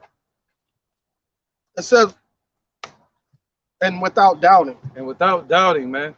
All right. So you're supposed to don't doubt the Lord. And the Father's name is Yahweh, and his son named Yahushua. They lied and told us his name was Jesus. Go ahead. Verse 9, in like manner also that women adorn themselves in modest apparel with shamefastness and sobriety. Right. So they're supposed to adorn themselves. All right. Adorn themselves in modest apparel, not walking around butt naked. All right. He said what? It says, in like manner also that the women adorn themselves in modest apparel. In modest apparel. Go ahead. With shamefastness. With shamefastness. I mean, shamefastness means quick to be shamed. Like if you tell your woman she was wrong about something or doing something wicked, she'll be like, damn, you're right. Not quick to usurp authority over you or to respond in defense all the time. A woman that's shamefastness means she want to correct it, she want to do it right. All right, go ahead. It says, but it's messed up when you see that same woman trying to shame the children. Yeah. You know, you talk to a woman and she come at you, but you see her talking to the children like, you better do what I say. But when it comes to you, a man, you tell her, hey, can you do what I say? You say, can you? Yeah. Can you do what I say? Say, no, nigga. It usually reflects in that way. So you know, when they don't listen to the man in the household, like the children giving them a hard time. That's how it go. That's how it go, man. Quick injection. All right. Definitely. Go ahead, brother. This is the book of John 4:21. Yahweh shall say unto her, woman, believe me, there are coming when you will neither in this mountain nor yet at Jerusalem worship the Father. Oh, no. That's talking about the heathens. Quick injection. The heathen women. This Proverbs 30:20. Such is a way of an adulterous woman. No, yeah, we can still read that though. I see where you're going. Go ahead, let me finish. Ye worship, ye know not what we know. What we worship for salvation is of the Jew. That's right. So we know salvation is of our people. We're looking for it. That's why we're looking for salvation, man. We know salvation is of these people, Israelites. All right, and it's a narrow way. We're not looking for everybody. All right, just so it be known. We don't need nobody to listen. We just need the elect. If you're not of the elect, you're not going to make it. You're going to be burned up here. Matter of fact, look at Malachi 4:1. One more verse. Go ahead, brother. John 4:23. But the hour cometh, and now is when the true worshiper should worship the Father in spirit and in truth. In truth, that's right. So now is that time where the true worshipers, which is us, are truly worshiping this way the Father in spirit and in truth, man, not in lies, calling him Jesus or Jehovah, saying he was an Edomite, a Caucasian, when he wasn't. He was a black man from the tribe of Judah, and they killed him in 37 AD. And his name is Yahushua. His father's name is Yahweh. He's dark skinned with white woolly hair. That's God. That's the one that created you. All right, Caucasian, Chinese, Japanese, he created all the nations on this earth. But who do they persecute the most because of their color? Black people. So-called brown people, I should say, that look like the Lord. All right, and you don't have to be dark-skinned to be an Israelite. All right, it's not about that. Our people look like everybody, so we don't know who's who. You know what I mean? We really looking for 144,000 men that's going to repent to the Lord, man. All right? And in truth. And in truth, period. All right, precept. I got one. No, that was you. That was you. Go ahead. Malachi, you call Malachi. It's cool. This Proverbs 30:20. Such is the way of an adulterous woman. She eateth and wipeth her mouth and saith, I have done no wickedness. There you go. All right, and that's what we can go down the list now. The list is getting too full of adulterous women that eat and wipe their mouth, meaning what? No shamefastness. Yeah, well, they eat from the tree of evil. Same thing that the serpent offered her in the beginning. They eat the fruit of the wisdom of this world, and they begin to act in that way, being harlots, you know, handing their body out to all kind of men. And then what? It said what? They wipe their mouth and they say they've done no evil. They say they've done no evil, man. Well, the Lord is saying yes, they have, and that filth has to be wiped away. And so check this out. And they had no type of shame fastings. But check this out. What about the woman that they brought to Yahweh Shai that was caught in the act of adultery? And she said, he said, go that way and sin no more. But she was brought forth with shame fasting. She was ashamed for what she did. But our women nowadays, man, they raise their hand. Yeah, I did it, and what? That's the mindset they have. So there's no way to turn back from that, man. Unless the Lord put it in your heart. Okay, brother. All right, this the book of Ecclesiasticus, chapter 26 and verse 25. A shameless woman shall be counted as a dog, but she that is shamefaced will fear the Lord. Fine, just what the bishop was saying, man. Shameless women, that's what's promoted here in America, man. With these women idols and celebrities, that's all they push is shamelessness. It says a shameless woman shall be counted as a dog. You know, the political correct term for a female dog is bitch. And these women here in America always refer to themselves as that. You know what I'm saying? So that's what they are here in America, man. Yep. And to be counted as a dog is as to be counted as a heathen. Right. Yeah, that's right. That's right, man. You know, I just thought about something Arnold said when he walked off from Different Strokes. So Jamaican Arnold and shit.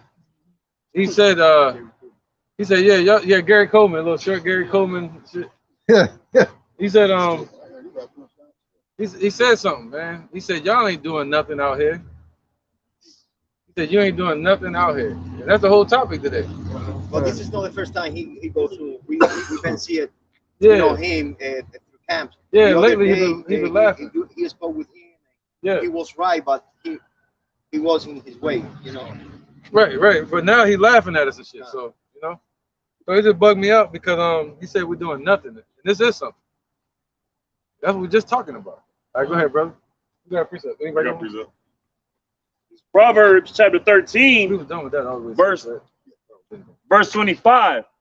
The righteous eateth to Salakias. The righteous eateth to the satisfying of his soul, but the belly of the wicked shall want. And so, and then that's all. And what we're eating, the righteous, what we're eating is these scriptures.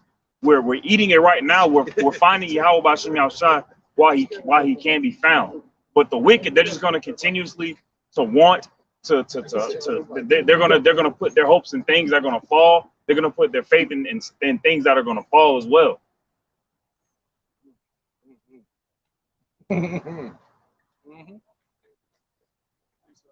All right, let's finish this one. All right. Go ahead. Proverbs 31:3. Give not thy strength unto women, nor thy ways to that which destroyeth kings. There you go. And this was taught to Lamel by his mother. That's just wild, man, to me. You know, his own mama taught him not to give his strength to women in general. You know, we gotta stand strong, man. You should be giving all your strength to the Lord anyway. Yahweh B'Shem Yahushua. Right, man, and lead those women correctly. You know, and sometimes it's not the woman's fault. Men give it over, they hand over their crown to that which destroyeth kings. You just destroyed yourself. Right, man. They do like Eddie Murphy on Coming to America and shit. Yeah, okay. He came over and I denounced my royal throne all because of her beauty. And she treated him like shit on part 2. Right? So that's from a woman telling her child, that's what you women should teach your children. Don't let a woman run over you.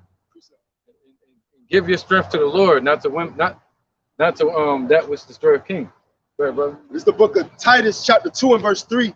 The aged woman, likewise, that they be in behavior as becometh holiness, not false accusers, not given to much wine, teachers of good things, that they may teach the young woman to be sober, to love their husbands, to love their children. You know, and that's the order that also fell out of place because you have the women today not in their right mindset. So you have 30-year-old grandmas. Yeah. All right, teaching the younger women what not to do. All right, be into whoredom. All right, be adulterers. All right, not how to respect their men. All right, go out there and try to pick and choose. Right. Right. They say choosing. They were saying choosing. Yeah, she choosing. Yeah. Yeah, I don't want to get into bashing. You know, we're going down a different angle. Yeah, because that'd be. But there are some good, gracious women out there. Now, the point is what the woman was saying in the beginning. She's looking for protectors. And not like nowadays. I mean, because if you look into the inner cities, I don't want to talk about the way the world is. Women are not looking for that specifically. They're looking for that lavish lifestyle instead of that way of wisdom. You know, that light, that lamp that the Lord gives us for our walkway. Right. They're not looking for that. And in that day, it's going to be made known who has that lamp, that light way, that pathway set. You know, and that's what they're going to flock unto. And a woman like her, she'll look for a man that can rub his two sticks together to create fire, not a man that can call fire from heaven. More worried about the physical than the spiritual.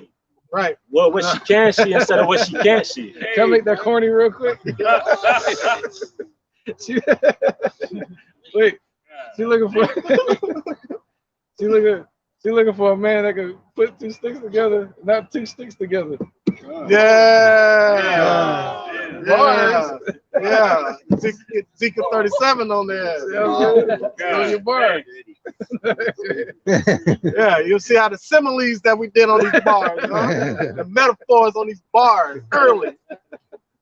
All right, this is the book of Sirach, chapter 25 and verse 24. Of the women came the beginning of sin, and through her we all die.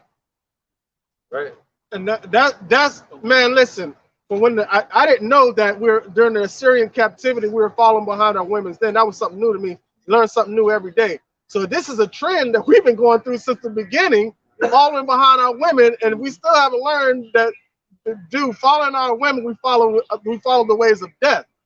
That's why Solomon's saying, make wisdom your kinswoman, man. Because that's gonna pull you all the way into life, man. And then when a woman finds out she's in solitude and death by herself, she's gonna naturally conform and go try to figure out where that light is.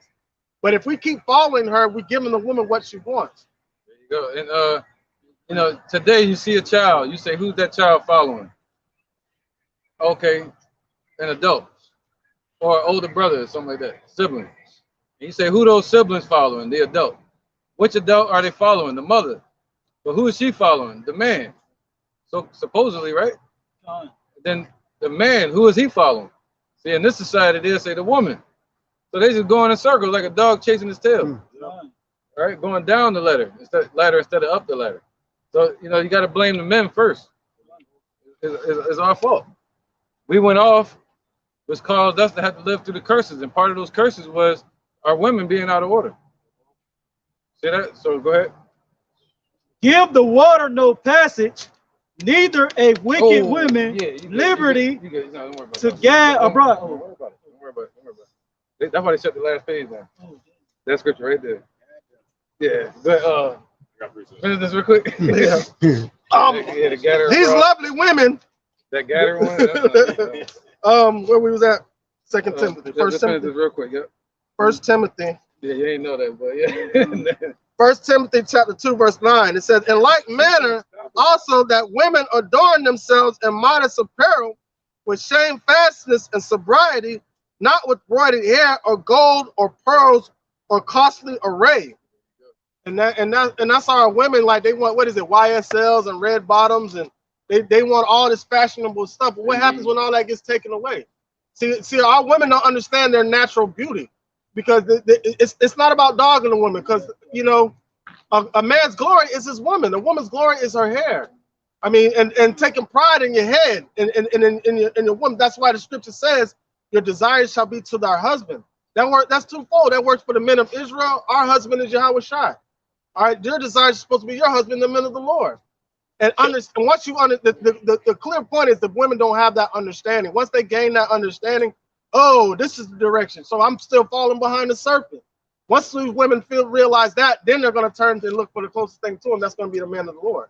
Yeah, plus, you know, you dress somebody up like that, it gives them a false sense of security. They wear all that gold and pearls and costly array. That gives them a false sense of wealth. When the Lord said we're really impoverished as a nation. And the Lord explained that as calling us women in Ezekiel chapter 16 to talk about how he decked us with jewelry and choice rubies. And we looked at our outward array as our own beauty, but didn't understand that he was beautifying us with the law, separating us from the nations, man. That was really what the rubies and gold that we are decked on the outside was really supposed to represent the spirit of the ruling mentality that we're supposed to have within, according to the law, statutes, and commandments. Right, just like a man today, as soon as he get a job, he go out and buy jewelry. You know how Jake is. But they don't have no money. They might not have no money, no assets or nothing like that, but they'll buy a bunch of jewelry because they see it on TV. False sense of reality. Low self-esteem. Low self-esteem. Thank you. That's a good one. Because a big thing it was, because I had back when I had a big cousin, he always used to look at rap videos and shit. And he used to look at it, and he used to be so in tune with it, he'll vibe with it. Yeah. And that's the lifestyle that he always wanted to live, man. There you go. So they look at it, they're like, they gotta chase that. Right. And that's what they got their mind focused on. That lifestyle that them rappers and them singers and them fashion designers and them actors put on. That's right. And that's what they want. And the Lord told us to cast down these idols and cast down these egos and just become his daughters and his sons again. Right. And Esau understood that and seen the ways of Jake, how Jake liked to be flashy. And so Esau promoted that. Hey, let me create this lavish lifestyle. What is the first thing the slaves did when they got so-called free?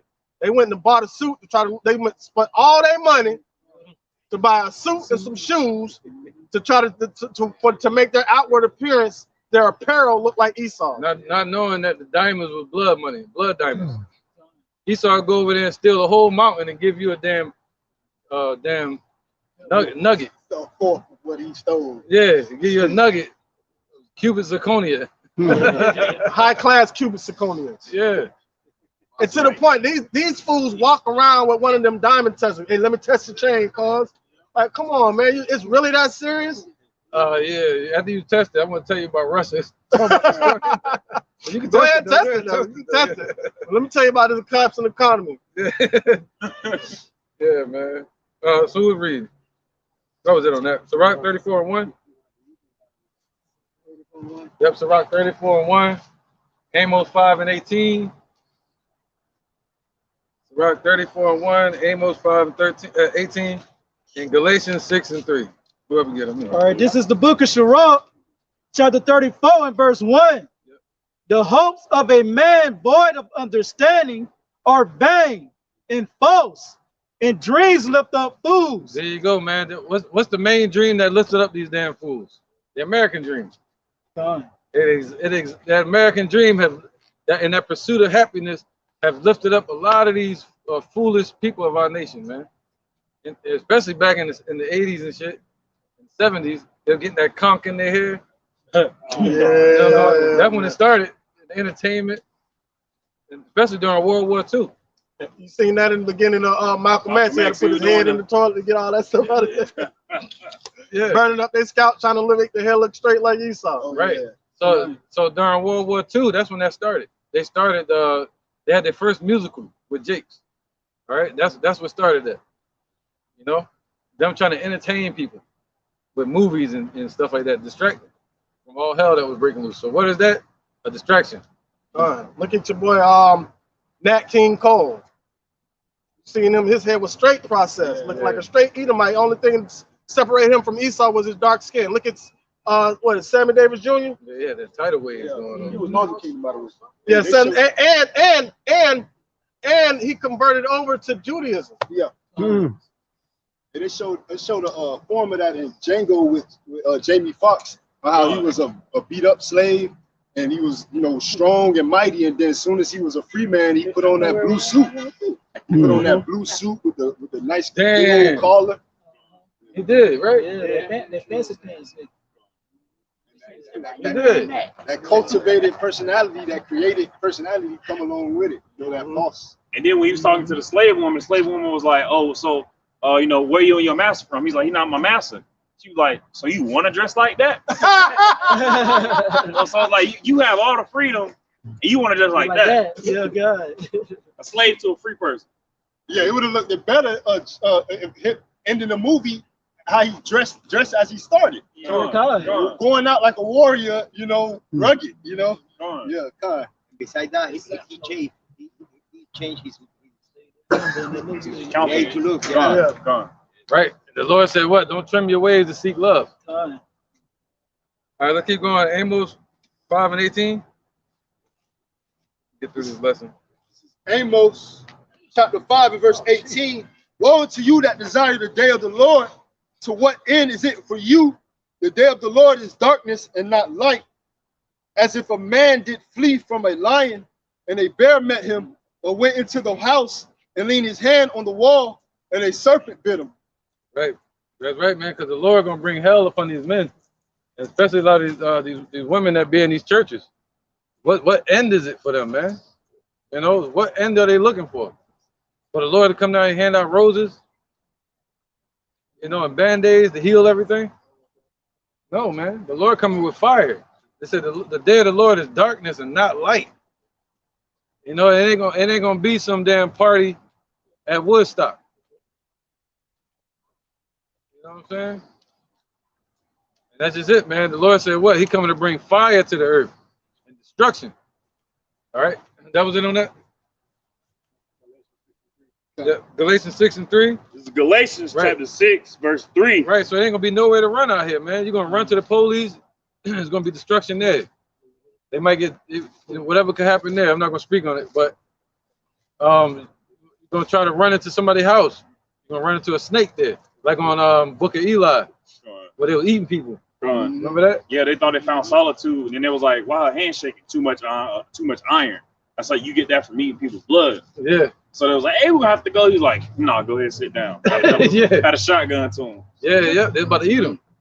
It's gonna be cannibalism, man, and a lot of rape been going on. Especially a lot of these women walking around naked. Oh, that was the first thing. She was in the city and she was safe pretty much the whole time. And as soon as she went out on the road trying to follow Eli, she fell into a snare and was immediately about to get raped. Like that was like the first ever encounter on the road. It's gonna be like Mad Max out here.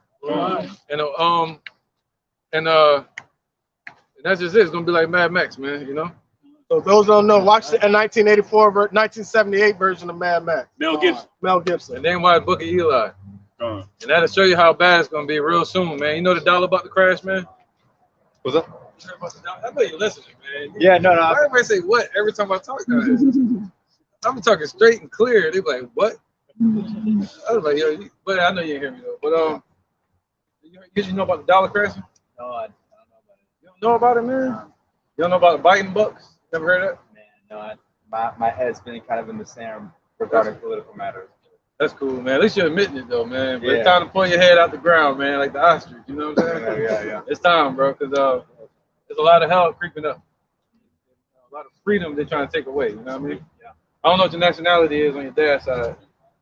Like European or something? Russian. Eastern European. Okay. Yeah, man. You know, our people scattered around the four corners of the earth. So I told you, it ain't about color. Yeah. You know, it's about the Lord is a black man according to the scripture. But if these people here, the Negroes, Latinos, Native American tribes, Dominicans, Haitians, and all them, Cubans, we were all scattered around the four corners of the earth, even to Russia. You know what I mean? So you just never know, man. But if you're an Edomite, you're a Russian, the Russians are Edomites as well, a lot of them. A lot of Turkish people and a lot of Caucasians and all that. They're really called Edomites. That's a biblical name. You know what I mean? Before the political name was given to us. And if you're an Edomite, then you'll be going into slavery under these people in the future. It's like we went into slavery under the Caucasian race, but they're not Caucasian. You know what I mean? That's a term given to them called cave blood. But they were really called Edomites, which means red or wasted away as he, meaning no pigmentation, red skin. The brother of Jacob. But that's when you see everything happening upon the earth, World War II, World War III, and all that. That's what's happening. All right, the Lord is about to return and restore power to these people. All right? So, not saying slavery is good and all that. Yeah. If you don't mind me asking, according to what do you guys under? So like, what's the religious like faith? Like what's the restraint? What's keeping us bound? And or sorry, no, what's the religion that you guys are? What we believe? Is it? Would you guys call yourselves Christians? Oh, Israelites. Israelites. Yeah. Okay, so what's the plan of salvation? Okay, now you also with that, Christians. Remember Paul and Barnabas? Yeah. They were first called Christians where? The book of Acts. No, I'm talking about where? As an insult. They were called Christians as an insult. Yeah. Right? Christians as an insult, meaning what? What does the word Christian mean? You know, it's cool if you don't. Little Christ. Huh? Little Christ. Nope. What it means is followers of the anointed one. The word Christ, what does that mean? Yeah, it means Messiah. What is right? So Christ shouldn't be there because that's two English words, right? Two English words. Christ should not mean Messiah. Messiah means what? Anointed. Okay. All right. So these are the anointed ones that follow the anointed one. See that? So they were called. Those are the ones that follow the anointed one. Yeah. But in English they put Christian there. It's not supposed to be there. Okay. You see that? They're supposed to be. These are the ones that follow the anointed one. These would be the Mashiachim. In the Hebrew, it would be Hamashayachim, which means the Messiah followers. Yeah. See that? So they were first called followers of the Messiah in Antioch. Yeah. Syria. Remember that? Mm-hmm. So that's where the term Christianity came from. So we're not Christians. We're followers of the anointed one in truth and sincerity. Yeah. Followers of the way. Followers of the right way. Yeah. Not church and stuff like that. Yeah. You know what I mean? Yeah. So what is your gospel? Our gospel goes into the message. Our gospel is that the kingdom of Yahweh is at hand. Those that seek a righteous earth, righteous heaven and the righteous earth, it's at hand. And the only way to make it there is to turn back to the God of Abraham, Isaac, and Jacob. Yeah. But it's in truth. You got to do it in the truth. Yeah. And in the truth, his name wouldn't be Jehovah. His name wouldn't be Jesus. Yeah. His name would be Yahweh, not Yahweh and Yeshua. That's close, but that's Yiddish. So you will want Yahweh and his son named Yahushua. But that God is looking for his people. His people are scattered around the four corners of the earth. So our message is to them, the gospel. Okay. But can I go up to you and say, I don't know what you are, you know what I mean? Right. So salvation for the Jew and the Gentile. That's a beautiful point, man. Yeah. So now the term Gentile is this the term Gentile, what does it mean? Foreigner? Yeah. Yeah, Israelite foreigner. No, it means foreigner. Right? Foreigner, yeah. It's just foreigner. So the word Gentile means foreigner. So if an Israelite wound up just like during the time of the Greeks with the Maccabees, if an Israelite follows the ways of Africans, or follows the ways of Caucasians, or follows the ways of the Chinese, same people on the earth from back then, you know what I mean? If they follow those ways, they become what? Foreigners. They become strangers to their own nation. You see that? So Paul was sent to bring back those people that were Israelites that became foreigners. You see that?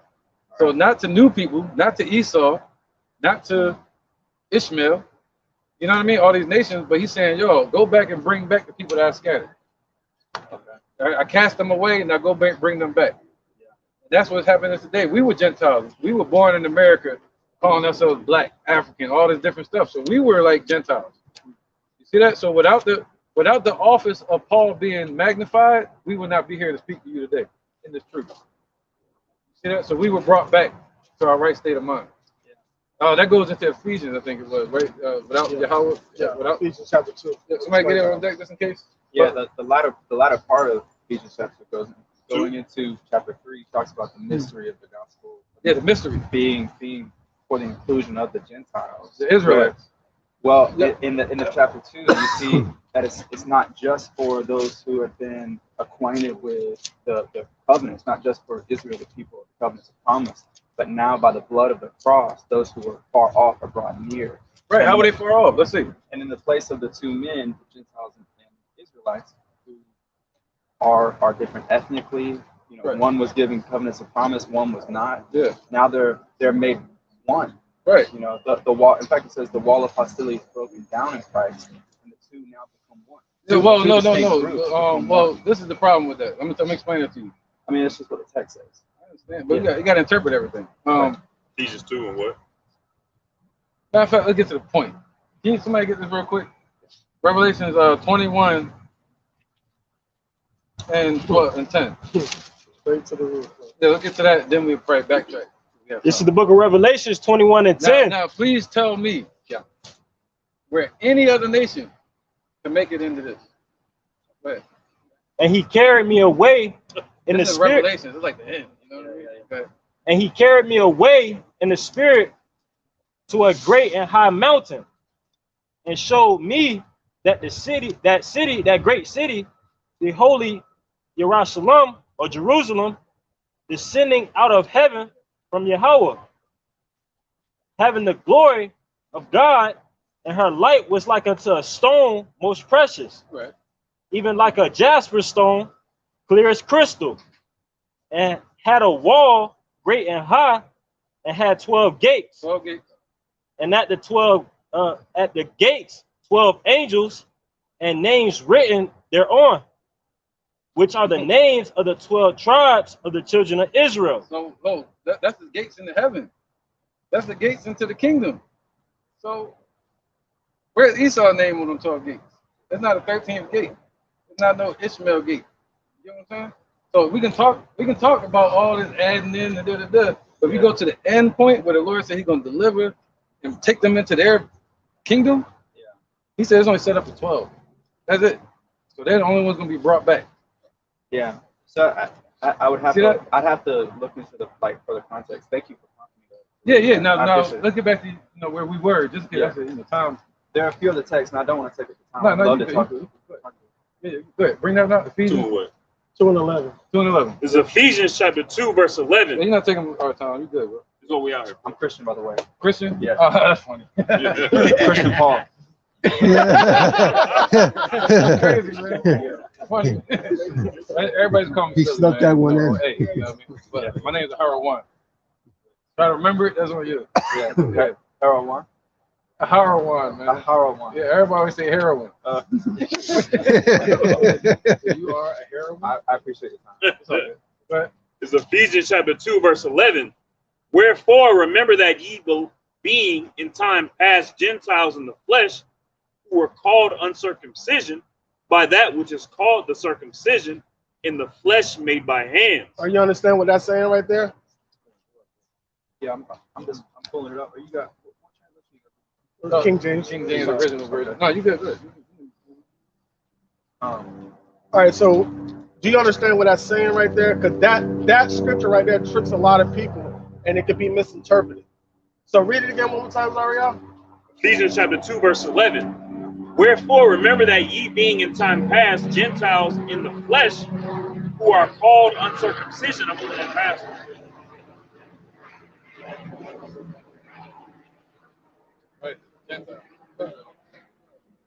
Wherefore, remember that ye being in time past Gentiles in the flesh, who were called uncircumcision by that which is called the circumcision in the flesh made by hands. All right, so now you had a dispute against the circumcision and the uncircumcision. All right, so you had a time period, the Hellenistic time period of the Jews, where they were Hellenized by following after Greek custom. So what did the Pharisees and Sadducees say? They are the Gentiles. We don't deal with them because they don't go according to the law. Well, Paul was saying, all right, but Yahweh Shai was crucified so they could be brought back in. That's the grafting in of the Gentiles. And it all goes back to Isaiah chapter 11. Yeah, not physical circumcision, but circumcision of the heart. Right. Yeah. So with that being said, Paul was like, no. That's why he went to Peter when Peter was brought to Cornelius. He said, you cannot call common what I have made clean. We were made clean because we were in a Gentile state of mind, following after customs of the heathen. So he had to wait. We couldn't come back according to the law because we're teaching our kids the laws of the heathen. You know, this goes all the way back to the time of even from before then. So now Paul was like, keep going. Verse 12. Now that you have that in mind, understanding the Hellenistic time period, because a lot of times when it says Gentile, you look up that word in the Greek, it says Hellen, meaning it was a Jew, but they were practicing Greek customs. Go ahead. Ephesians chapter 11, it's like Ephesians chapter 2, verse 12, that at that time ye were without a Mashiach, being aliens from the commonwealth of Israel and strangers from the covenant of promise, having no hope, without power in the world. Without God in the world, we had no hope. That's We had no hope. That's that them afar off. You know? All right. Now, somebody, where is it in Romans? They were grafted out. They were thrown out because of disbelief. The grafted back in. What is it? Romans 11. 11. Romans 11. Yeah. Zechariah 2 and 10. I got it. All right. Because they were cast out because of disbelief. That part. Bring that out real quick for my control. All right, this is the book. Is it cool if I get your thoughts on something real quick? Okay. So you see, Matthew chapter 7, you mentioned this earlier, where it's talking about the narrow way. There are going to be many on that day that say, Lord, Lord.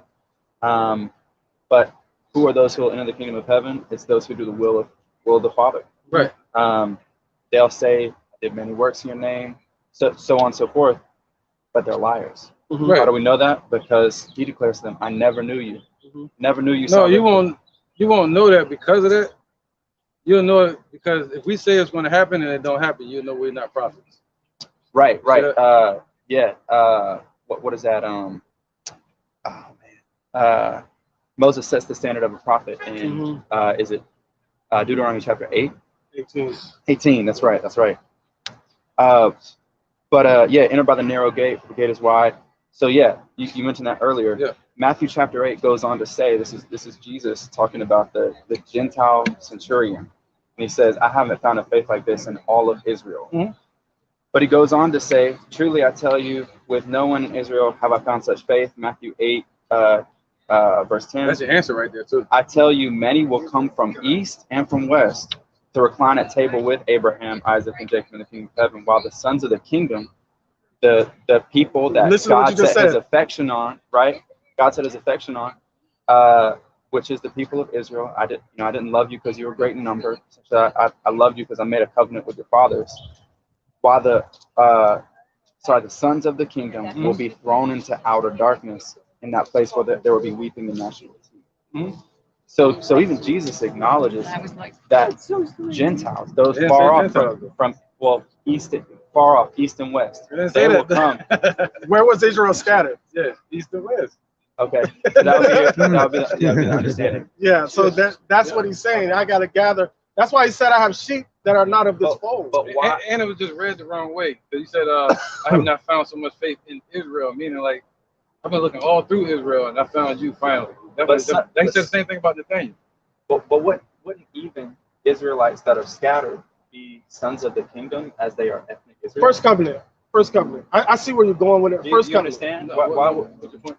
Yeah. Okay, So wouldn't even Israelites that are scattered ethnically be considered sons of the kingdom? No. Because God set his affections on ethnic Israel. No.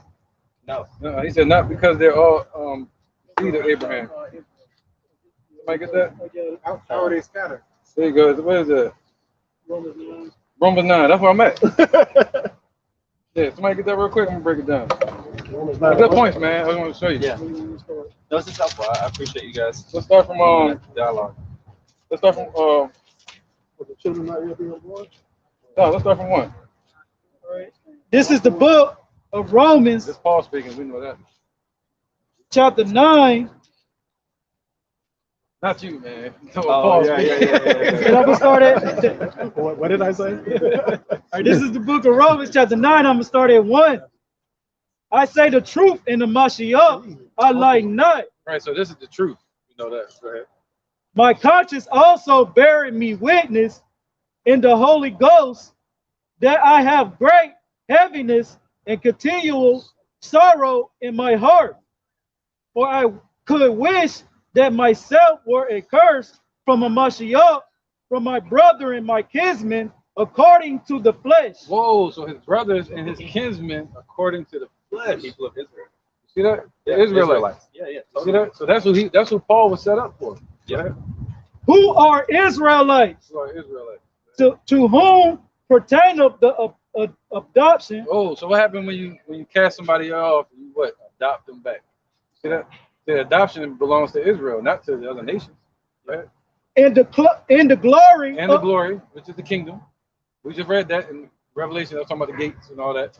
That's the glory being glorified. Go ahead. And the covenants. And the covenants. Both covenants. Not the first covenant given to Moses and the covenant given from Yahushua. Is that not talking about all of the covenants of the Old Testament? No. Namely, Abrahamic new covenant, Davidic covenant, the promise of the new Jeremiah. covenant. The covenants were given to the people of Israel, right? Abrahamic covenant, like your people will be more numerous than the stars. No, he's talking about these two covenants. I'm gonna show you. Okay. Somebody get that Jeremiah, I think it's 31. Yeah, Ezekiel 36. Those are the two. The new covenant. Yeah, those are two covenants. But there are multiple covenants throughout the Old Testament. But, the Abrahamic covenant, the Davidic covenant, even the promise of the new covenant. Okay, fair enough. And those are all given to was the people Abraham, of Israel. You know what I'm saying? Yeah, they were all given to Israel. Right. All given to the people. So if you want to help me with that, I'll take that. You can give it to Israel. But it's still talking about these two covenants. All right, let's read it. Whoever got it, somebody get it. Yeah, please. This is the book of Jeremiah, chapter 31, verse 31. You guys probably know it, but behold, the days come, saith the Lord, that I will make a new covenant with the house of Israel. we didn't get that covenant. He already laid the foundation for it, but we are here fighting to get that reward, to receive it. What's that? The new covenant is a new body with the laws written in our inward part. Yeah. Not this sinful flesh that we got to wrestle against. Right. All right, go ahead. And with the house of Judah. They're going to make it with the house of Israel and the house of Judah, not with the other nations. All right, go ahead. Not according to the covenant that I made with their fathers. Not according to the same one you was just talking about. Well, partially with Moses. Go ahead. In the day that I took them by the hand to bring them out of the land of Egypt. See that covenant. He brought us out of Egypt. He made an agreement with us. Now he's going to make a new agreement with us. You see that? All right, go ahead. So that belongs to who? That's enough with it. Go ahead. Romans 9. Let's finish that off. All right, this is back at the book of Romans. So this belongs to Israel. He just said it. Right? Go ahead. Chapter 9. I'm going to start at the top of 4 again. Who are Israelites? To whom pertaineth the adoption and the glory in the covenants, in the giving of the law, in the service of the Most High. The service of the Lord. That means coming out here doing his work and teaching. He said he chose through the foolishness of preaching that we should be saved. So this is the way. You know, not the churches that are set up, no other way. You got to do it this way. That's the way out of here, doing the work. And the promises. And the promises. What's the promises? From Abraham. So the promises, what you were talking about, the promises were given to Israel. All the promises from Abraham, Isaac, Jacob, all of that landed on Israel. That's the promise of the kingdom. Promises of us to be as the sand of the sea. And that only a remnant was going to be saved. See that? So where are the other nations fitting in the remnant? Yeah. You feel me? Yeah. He said 144,000. And 1/3 of the men. I do agree with you that the 144,000 are the Jewish remnant. I 100% agree with that. How the Jews in the latter days will be the evangelistic witness. But they ain't gonna all be dark skinned. That's what I'm trying to tell you. We're gonna be scattered everywhere. So you might go over to China from all kindreds of the earth. See that? Scattered everywhere. You might find some Israelites over there. You feel me? Some Filipinos. A lot of Filipinos are Mexicans, are Issacharites. You know what I mean? But, Scottish. Yep. Who was reading something else? Ephesians. We're reading Ephesians. Yep. Precept real quick. This is the book of 1 Corinthians, chapter 12, verse 2. You know that you were Gentiles carried away unto these dumb idols, even as you were led. So y'all people was led into these, during the time of the Greeks, falling after the ways of the Greek, whatever the case may be. You see what I'm saying? They was led into these dumb idols. Right. And once you follow after the idol, you are then a Gentile. You got to come back to the scriptures and follow laws, statutes, commandments to the best of your ability. Yep. Zechariah 2:10. This is Zechariah chapter 2, verse 10. Sing and rejoice, O daughter of Zion. Oh, so we're supposed to be singing and rejoicing, Go ahead. It says, for lo, I come, and I will dwell in the midst of thee, saith the Lord Yahweh. Right, go ahead, keep going. And many nations shall be joined to the Lord Yahweh in that day, right, and shall be my people. So my Israelites. I can prove that too if you need the nation. We can show you that. Anything you need to show you, go ahead. It says, and I will dwell in the midst of thee, and thou shalt know that the Lord Yahweh of hosts has sent me unto thee. and the Lord Yahweh shall inherit Judah his portion in the Holy Land, and shall choose Jerusalem again. So he's gonna choose us again. That's that bringing back. Yeah, that's the I totally believe that. I believe that there is a remnant, a chosen remnant of the people of Israel, the Jewish people, ethnic Jews. I totally believe that. But when I read a Galatians 3, where it says that that all are sons of God through faith in Jesus Christ.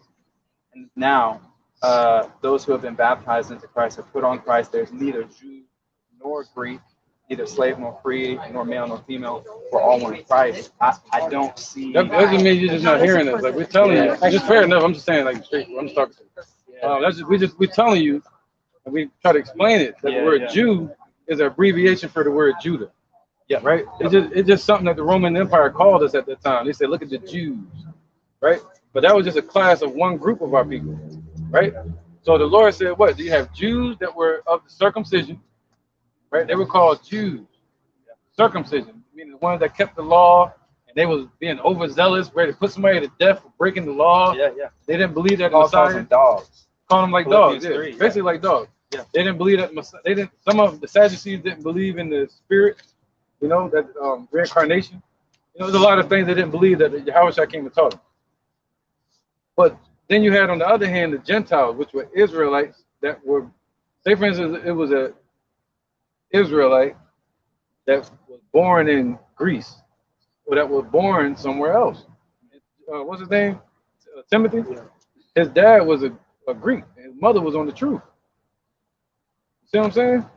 His dad was a Greek, meaning he was a Hellenist, meaning he was believing that Greeks' philosophies and idolatry. So he was a stranger. But his son was no longer a foreigner. He was brought back to the Commonwealth of Israel. You see what I'm saying? So those Gentile Greeks, Israelites, Romans, Israelites, Paul said, "I'm a Roman, but I am of the tribe of Benjamin." See that? I'm American. I'm black. I'm African. See what I'm saying? They're still Gentiles. They're still foreigners.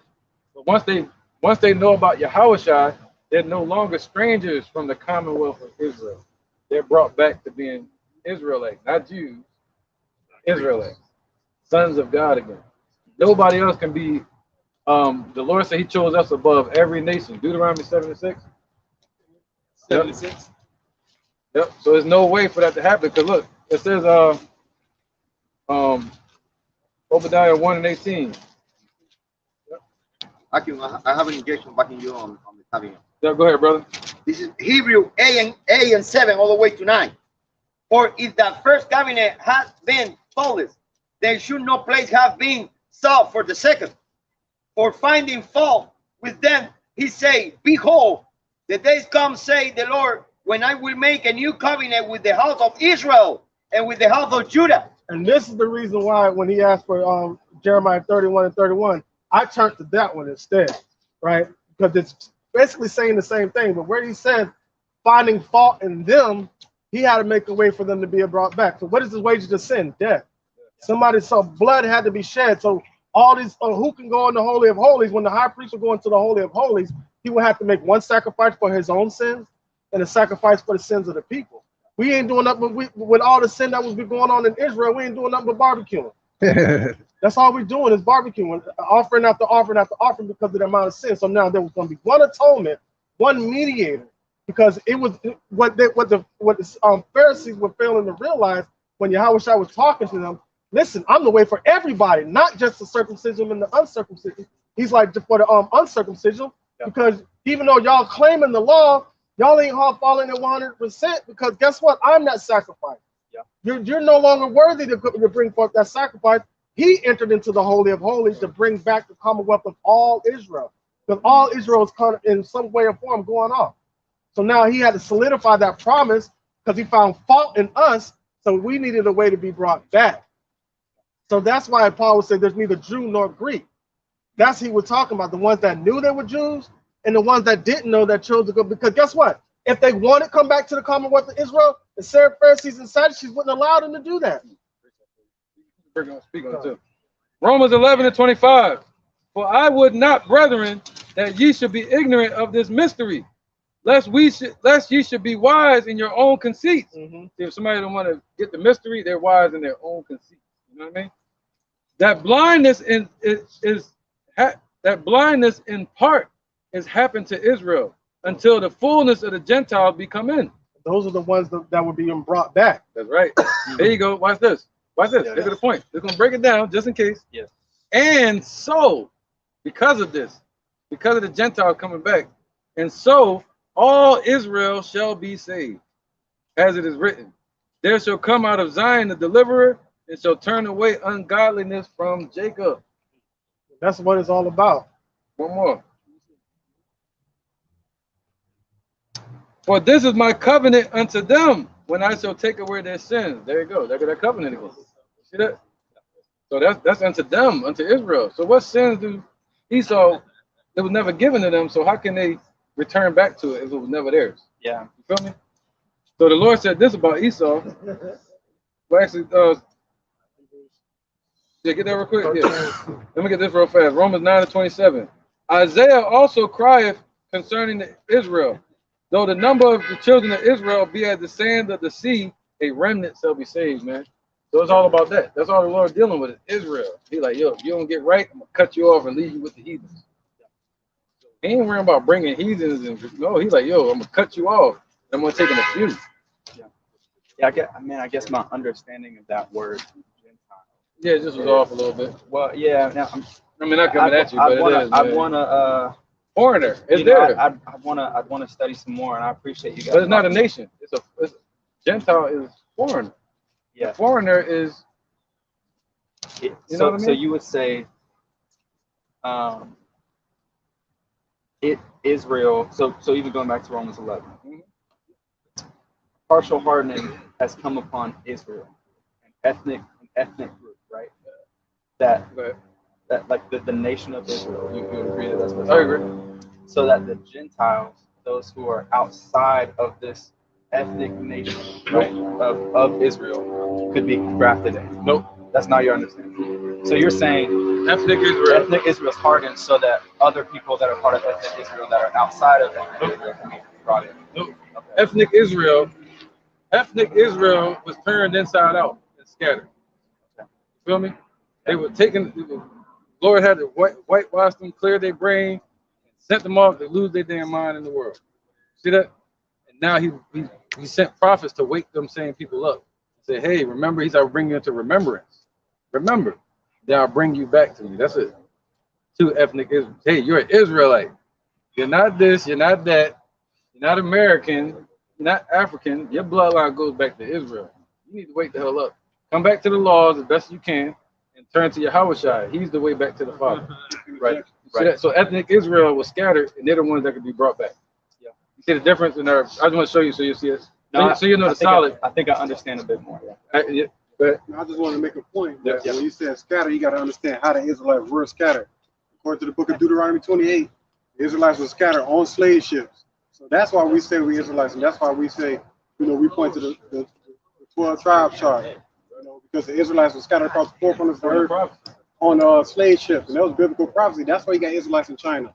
That's why the elder brought out how the so-called Native Americans here, some of them were sent to the Philippines, and the so-called Mexicans, they were sent to the Philippines. But those same people came here in 722 BC after their 350-year captivity under the Assyrians. Beautiful. Yeah, that was great. All right, yo, somebody get Isaiah 60:2. And this should be the answer right here, man. I know you probably got rule after this. Yeah. But this should be the end all be all. If you go home and think about it, like, damn, they done brought out all them scriptures. You guys have a card? You go on YouTube. Okay. They'll give it to you before you leave. All right. 60:2. 60 Isaiah 60:2, and you'll see the point. And now you break it down, and when you get to 5, you can skip and go to 8. Okay. All right. This is the book of Isaiah. The doves to their windows, that's the gates again. I gotta go to the bathroom. Sorry this is the book of Isaiah 60:2. I'm coming right back. For behold, the darkness shall cover the earth, and gross darkness the people. But the Lord shall arise upon thee, and his glory shall be seen upon thee. Talking about Israel once again. But go ahead. The darkness that was put in, that's blindness was given part unto Israel. So the Jeremiah 17. No, that darkness is going to cover the whole earth. But in the kingdom, this is the kingdom. So in the kingdom, the glory is going to be on these people, on the Israelites. You see that? But in the kingdom, the darkness is still going to be on these other nations. All right. So this whole scripture is talking about in the kingdom. Yep. So that's why I want to show you, like, in the kingdom, you know, that's what everybody wants. They want to be saved. Yeah. So let's talk about these nations in the kingdom. What's going to happen? You know, go ahead. Verse 3, and the Gentiles shall come to thy light. Whoa, so now it's talking about the heathen Gentiles, nations, right? You know, the other nations, Gentiles. That's what we were trying to explain earlier. He said they're going to come to the Israelites for the message, for the laws, for the light. That's when they're going to get it. Go ahead. And kings to the brightness of thy rising. See, and kings, you know, Putin, all these different people, they're going to show up into the land of Israel and say, yo, we want to get some wisdom from y'all, keep the laws, whatever we can do. Just don't get us killed by the Lord anymore. Go ahead. Lift up thine eyes round about and see all they gather themselves together. Right, we're going to look around all the nations. Go ahead. They come to thee, thy sons shall come from far, and thy daughters shall be nurtured at thy side. Yep. Go ahead. Verse 5, then thou shalt see and flow together, and thine heart shall fear and be enlarged. Right, so you're going to see all that. You know, in the kingdom, if you're an Israelite, you're going to be looking at all these nations, bring all these ships, and kings, and all these different people over, and our children going to be leading them, all this different stuff, like running things, and we're going to get, like, what am I supposed to do with all this? It's going to be like somebody bringing it to the shores of America, but to a person. You know what I mean? All the gold, all the riches, but it's going to be like the one individual. Like, that's why I say the heart will be enlarged. Whoa. Right, go ahead. Because the abundance of the sea shall be converted unto thee. See, the abundance of the sea, everything travels through the sea, you know, through the ships. Go ahead. But it's going to be brought to one individual. Go ahead. The forces of the Gentiles shall come unto thee. The forces of the Gentiles, meaning the riches and wealth of these nations, are going to come unto us. Go ahead. You want to skip down to verse 8. Yeah, who are these that fly as a cloud and as the doves to their windows? Right. The cloud represents the chariots. You know, cloud by day, fire by night. They're going to be, the elect are going to be taken up into those chariots, and they're going to be flying into their windows. The windows, what? The gates again. 12 tribes of Israel, the 12 gates. Go ahead. Verse 9. Surely the vials? Not vials? The isles shall wait for me. Whoa, the island's gonna wait. Go ahead. They're gonna be waiting for you outside your house. And you sleep. There's gonna be ships all out there waiting to undock. Go ahead. And the ships of Tarshish first to bring thy sons from far, their silver and their gold with them, unto the name of the Lord thy power, and to the Holy One of Israel, because he have glorified thee. This is going to happen in the kingdom. All the nations, our children are going to be going out and bringing them to us. Our children are going to be leading the animals, all kind of stuff. Go ahead. Fine. Verse 10. And the sons of strangers shall build up thy walls. What? The sons of strangers shall build up thy walls. The sons of strangers. You know, they're going to be building in our kingdom. We have to build in theirs. You know, they're going to build in the righteous kingdom for our Lord, Yahweh. Right, go ahead. And their kings shall minister unto thee. Right. Their king is going to serve us. Go ahead. For in my wrath I smote thee. So in his wrath he smote us. That's why we went off. See that? In his wrath he was angry with us, so he turned us away and scattered us. Go ahead. But in his favor have he had mercy on thee. See that? So in his favor he's going to have mercy on who? Israel. He said what? Isaiah 14:1. Go ahead. Verse 11, therefore thy gate shall be open continually. We ain't gonna have to close them. We gotta keep moving. We ain't gonna have no danger. No, he said when we're in power, the world shall study war no more. You cut on TV now, they find out different ways to kill each other, man. That's it. So we're not in power. You got people over in the land of Israel. They're not the real Jews. He said when we get there, the Israelites in their land, the world shall study war no more. All right? Go ahead. Isaiah 14, quick as you can. Isaiah chapter 14, verse 1. For the Lord will have mercy on Jacob. Oh, the Lord gonna have mercy on Jacob. Go ahead. And will yet choose Israel. Is that he gonna do what? and will yet choose Israel and set them in their own land. See that? He's gonna set us in our own land. He's gonna choose us and set us in our own land. And do what? Go ahead. And the strangers shall be joined with them. The strangers right here is talking about who? Israelites. They're gonna join together, as I tried to explain earlier, the Gentiles. Go ahead. And they shall cleave to the house of Jacob. They're gonna cleave together. That goes in Ezekiel 37. Bone, dry bones, cleaving unto each other. All right, go ahead. Verse 2. And the people shall take them and bring them to their place. So we're gonna take them, meaning these nations. The people, meaning Israelites, are gonna take all these nations and bring them to their places where they need to be. Go ahead. That's why he said the children are gonna be coming back from taking them to where they need to be. Go ahead. And the house of Israel shall possess them in the land of the Lord. Just like you own your shirt or your clothing, we're gonna own them. Go ahead. For servants and handmaids, and they shall take them captives, whose captives they were. Right, we was in captivity over here, in slavery. All right. Go ahead. So they're gonna take them captives who captives we were. But they ain't gonna be saved from that. Go ahead. And they shall rule over their oppressors. So we're gonna rule over the oppressing nation, man. So they can't be saved from that. Go ahead, real quick. Let's try to move these fast and we get back to the point. All right, it's the book of Revelations, chapter 13 and 9. If any man have an ear, let him hear. He that leadeth into captivity shall go into captivity. He that killeth with the sword must be killed with the sword. Here's the patience and the faith of the saints. Right, this is their faith and our patience. That's why we're doing this. We having patience and faith that the Lord is going to return the repayment for what these nations did to us. Man. To them, it ain't nothing, but to us, it's everything. We wake up having haunts of slavery. You know what I'm saying? We kind of still hear the chains. We kind of still hear the whips and screams. You know what I'm saying? We can see it. It resonates off of each other. Go ahead. All right. No, it's you. My bad. Go ahead, real quick. All right. This is Isaiah chapter 63, verse 17. O Lord, why hast thou made us to err from thy ways and hardened our hearts from thy fear?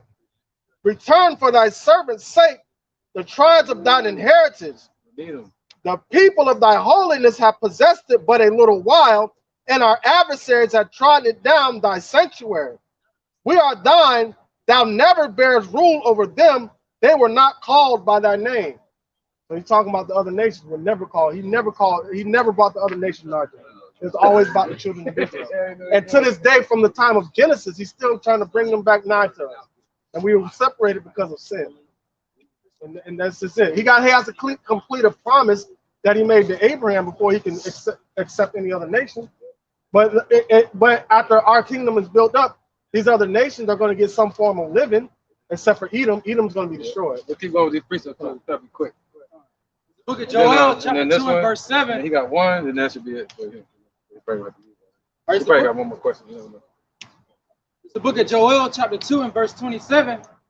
And ye shall know that I am in the midst of Israel, and that I am the Lord your God, and none else.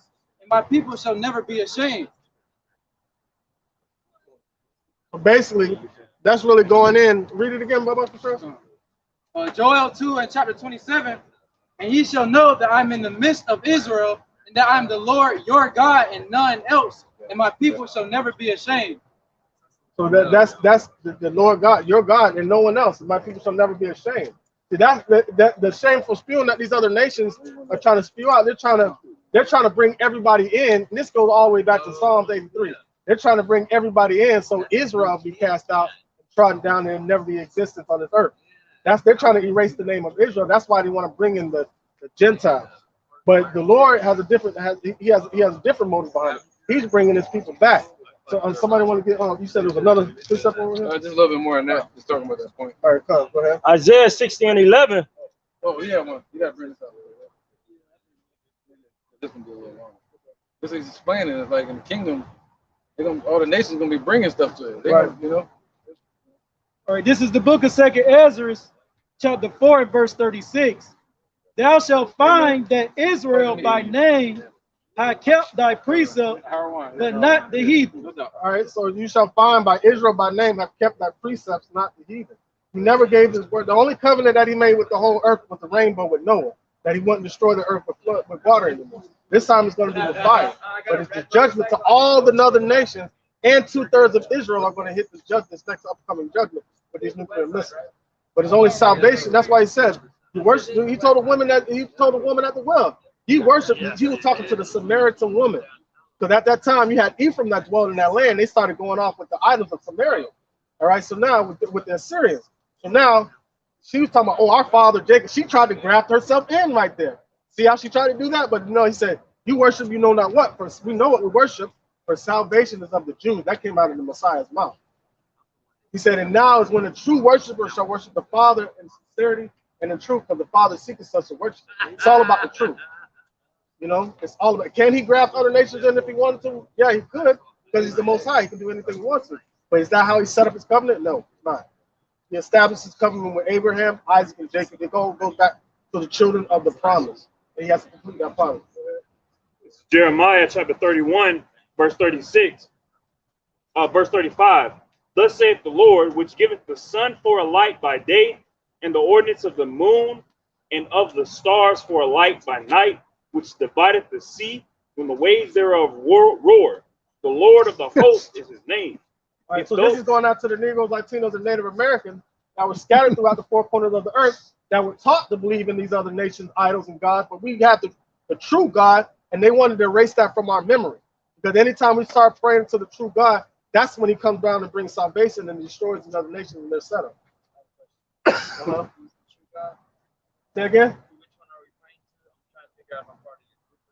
We're praying to the true God, Yahweh, and his son, Yahweh Shai.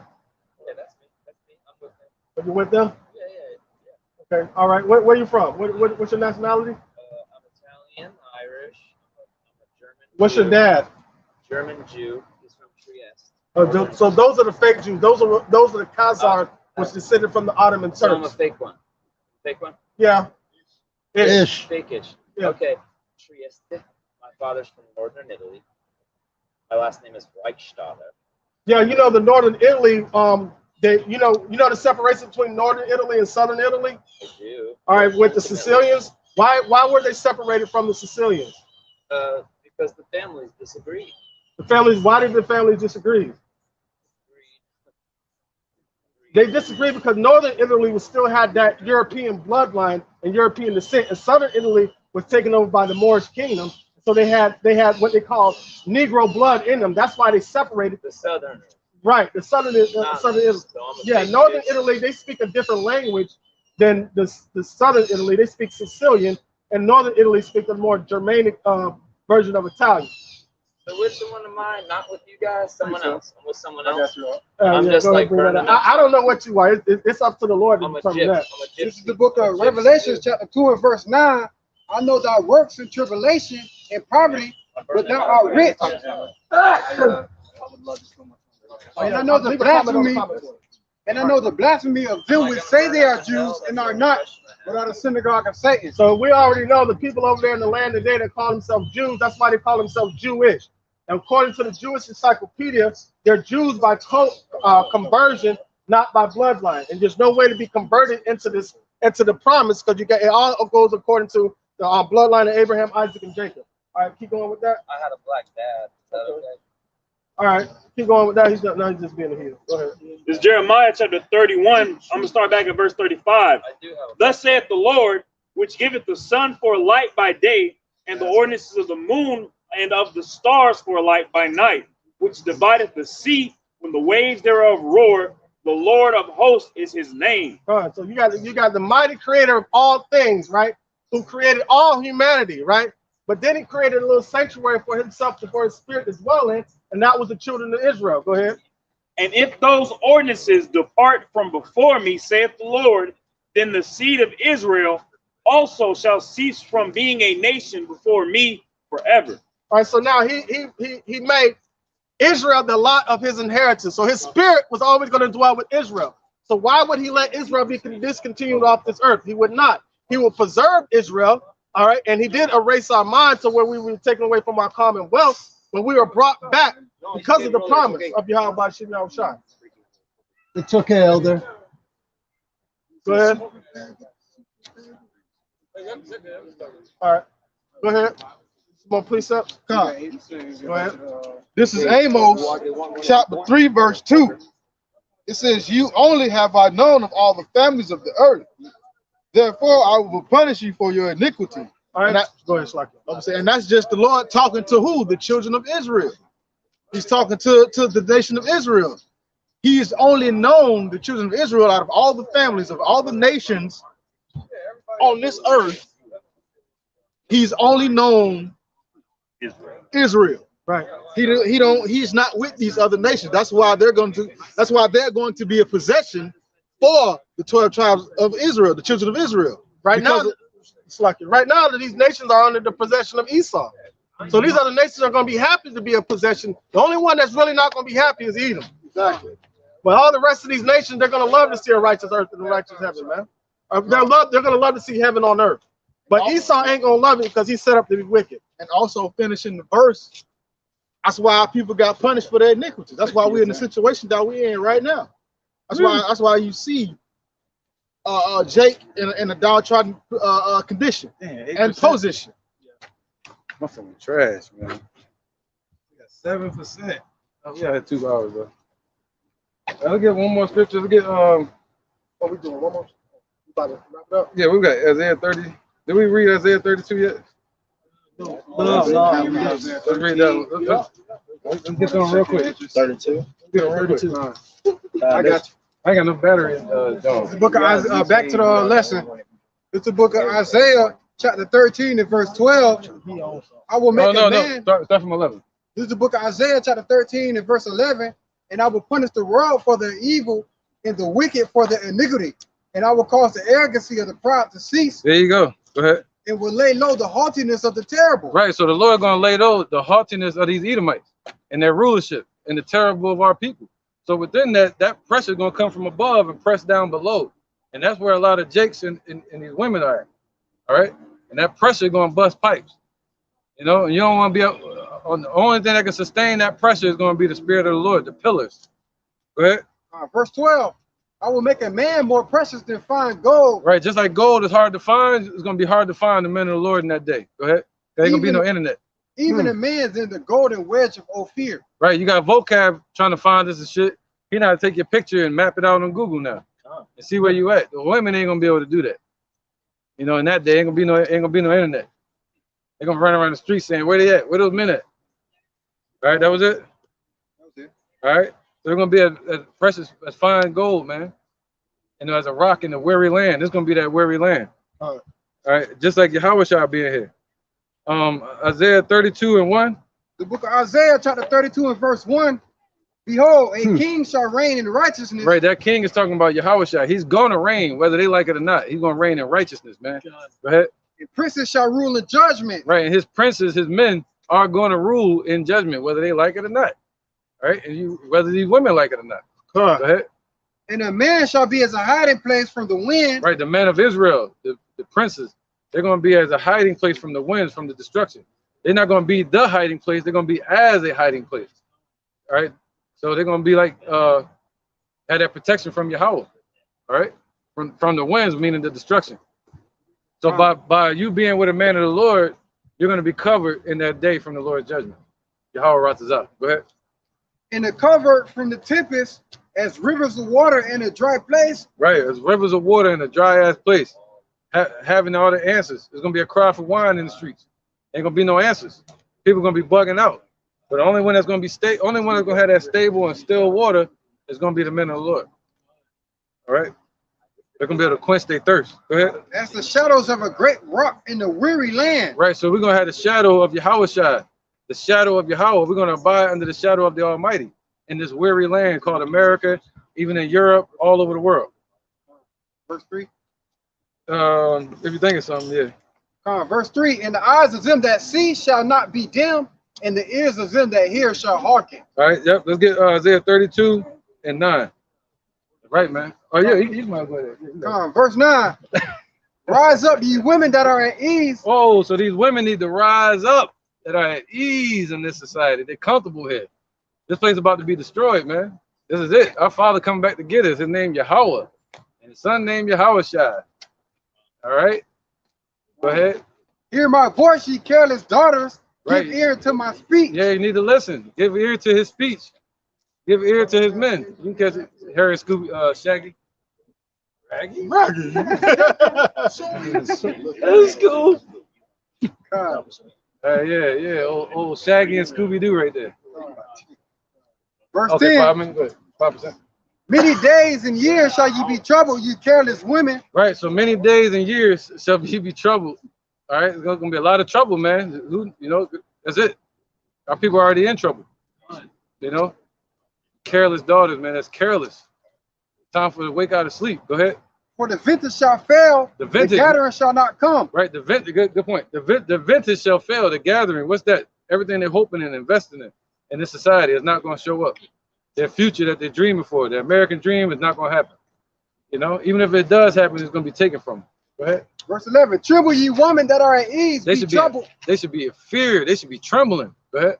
Ye careless ones, strip you and make you bare. Right. Strip them and make them bare, man. That means all the jewelry, all the costly stuff they spending, all the mascara, all the hair stuff they buying, the hair products, candy bags. The masculine women, all that's about to be done away with. All right. And gird sackcloth upon your loins. Right. They shall lament for the teeth, for the pleasant fields, Right. and for the fruitful vine. G.I. Jane right here. You can catch it. Right. That was it? Oh, that was it. All right, so let's keep going. A couple more. I got a precept. Hold on. Amos 5 and 18. The book of Amos, chapter 5. We got that already, but I'll bring it out. Oh, no. We did Galatians already, too. John 4. Go ahead and bring your precept up. This is the book of 2nd Ezra, chapter 16. I might not be able to do 2nd Ezra. In verse 33. The virgin shall mourn, having no bridegroom. Come on, he did it. You went straight through it. Throw it. The woman shall mourn, having no husbands. Right, the women are going to mourn having no bridegrooms. All these gangbangers and thugs out here, rappers, and that went down there and trusted Egypt, and you know what? What can I say now? Did the yeah, they did that. The oath. Yeah, they took the oath. They took the oath. Their daughters shall mourn, having no helpers. In the wars shall their bridegrooms be destroyed, and their husbands shall perish of famine. There you go, man. All right, so that's it. They're gonna perish of the famine, or they're gonna die out in the war, or the race riots, or anything, man. Or the martial law, or just being out in the streets, you know, or get shot down by a cop, or they woman, you know. So that's just it, man. He said, and they're gonna mourn having no bridegrooms, man. So the Lord gonna leave them desolate. A lot of these women that trusted in this society that's been praising these wicked men. All right. So the Lord gonna take that from them. Thank you, man. I was just John 4 and 34, and then any other precept we might have time for. John 4 and 34, 3 seconds. St. John?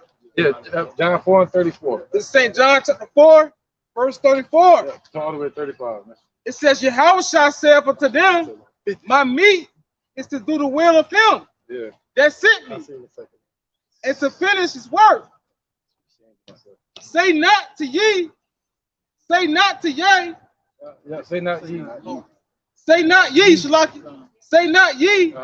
There are yet 4 months. Right, don't push it off saying it ain't gonna happen. Go ahead. And then come up harvest. Right. Behold, I say unto you, lift up your eyes and look on the fields, for they are white, are ready to harvest. Right, they're white and ready to harvest, man. The elect are ready, you know. Go ahead. And he that reapeth receiveth wages, and gathereth fruit unto life eternal. There you go, man. That both he that soweth and he that reapeth may rejoice together. There you go. So we're gonna be rejoicing together. And if you want to rejoice with the men of the Lord and Yahweh Bashem Yahushua, these women, that rejoicing needs to start now. But when all hell break loose, it's gonna happen anyway. We just speaking prophecy. You know, this is gonna happen. You know, the natural chemistry is gonna happen. the love connection is gonna happen, and that love connection gonna happen through fear. The Lord gonna put fear on these women, and they're gonna be forced into to the men. You know, forced to righteousness. They're gonna be forced to righteousness, man. All right. So any more on that? That was it. Any more precepts? That's it, man. All right. So hey, the men, yo, be in this truth. Don't be doubtful. Don't shame yourself or your woman. for your job or anything, man. Hold your head up high, rejoice, and know that you the dime piece. You know? They can choose these other nations. Let them have them. And our women talking about what they say, the passport. Oh, yeah, they talking trash stuff. Yeah, they talking about getting other men and all that. Yeah, they mad at Jake, Judah in particular, because he getting passports and sliding, going to get actual feminine women that want to be in order, and they on TikTok and whatever gram and Facebook, whatever, mad, basically talking trash and insulting men for wanting a woman in her natural state, which is feminine, fit, fertile, and pleasant to be around. Fine. Fine. Yeah. He probably throw extra on in there. He probably throw extra F in there. I don't know. Yeah. Pretty hot and tempting. All right, I'm in there. We're going to end it there. All right.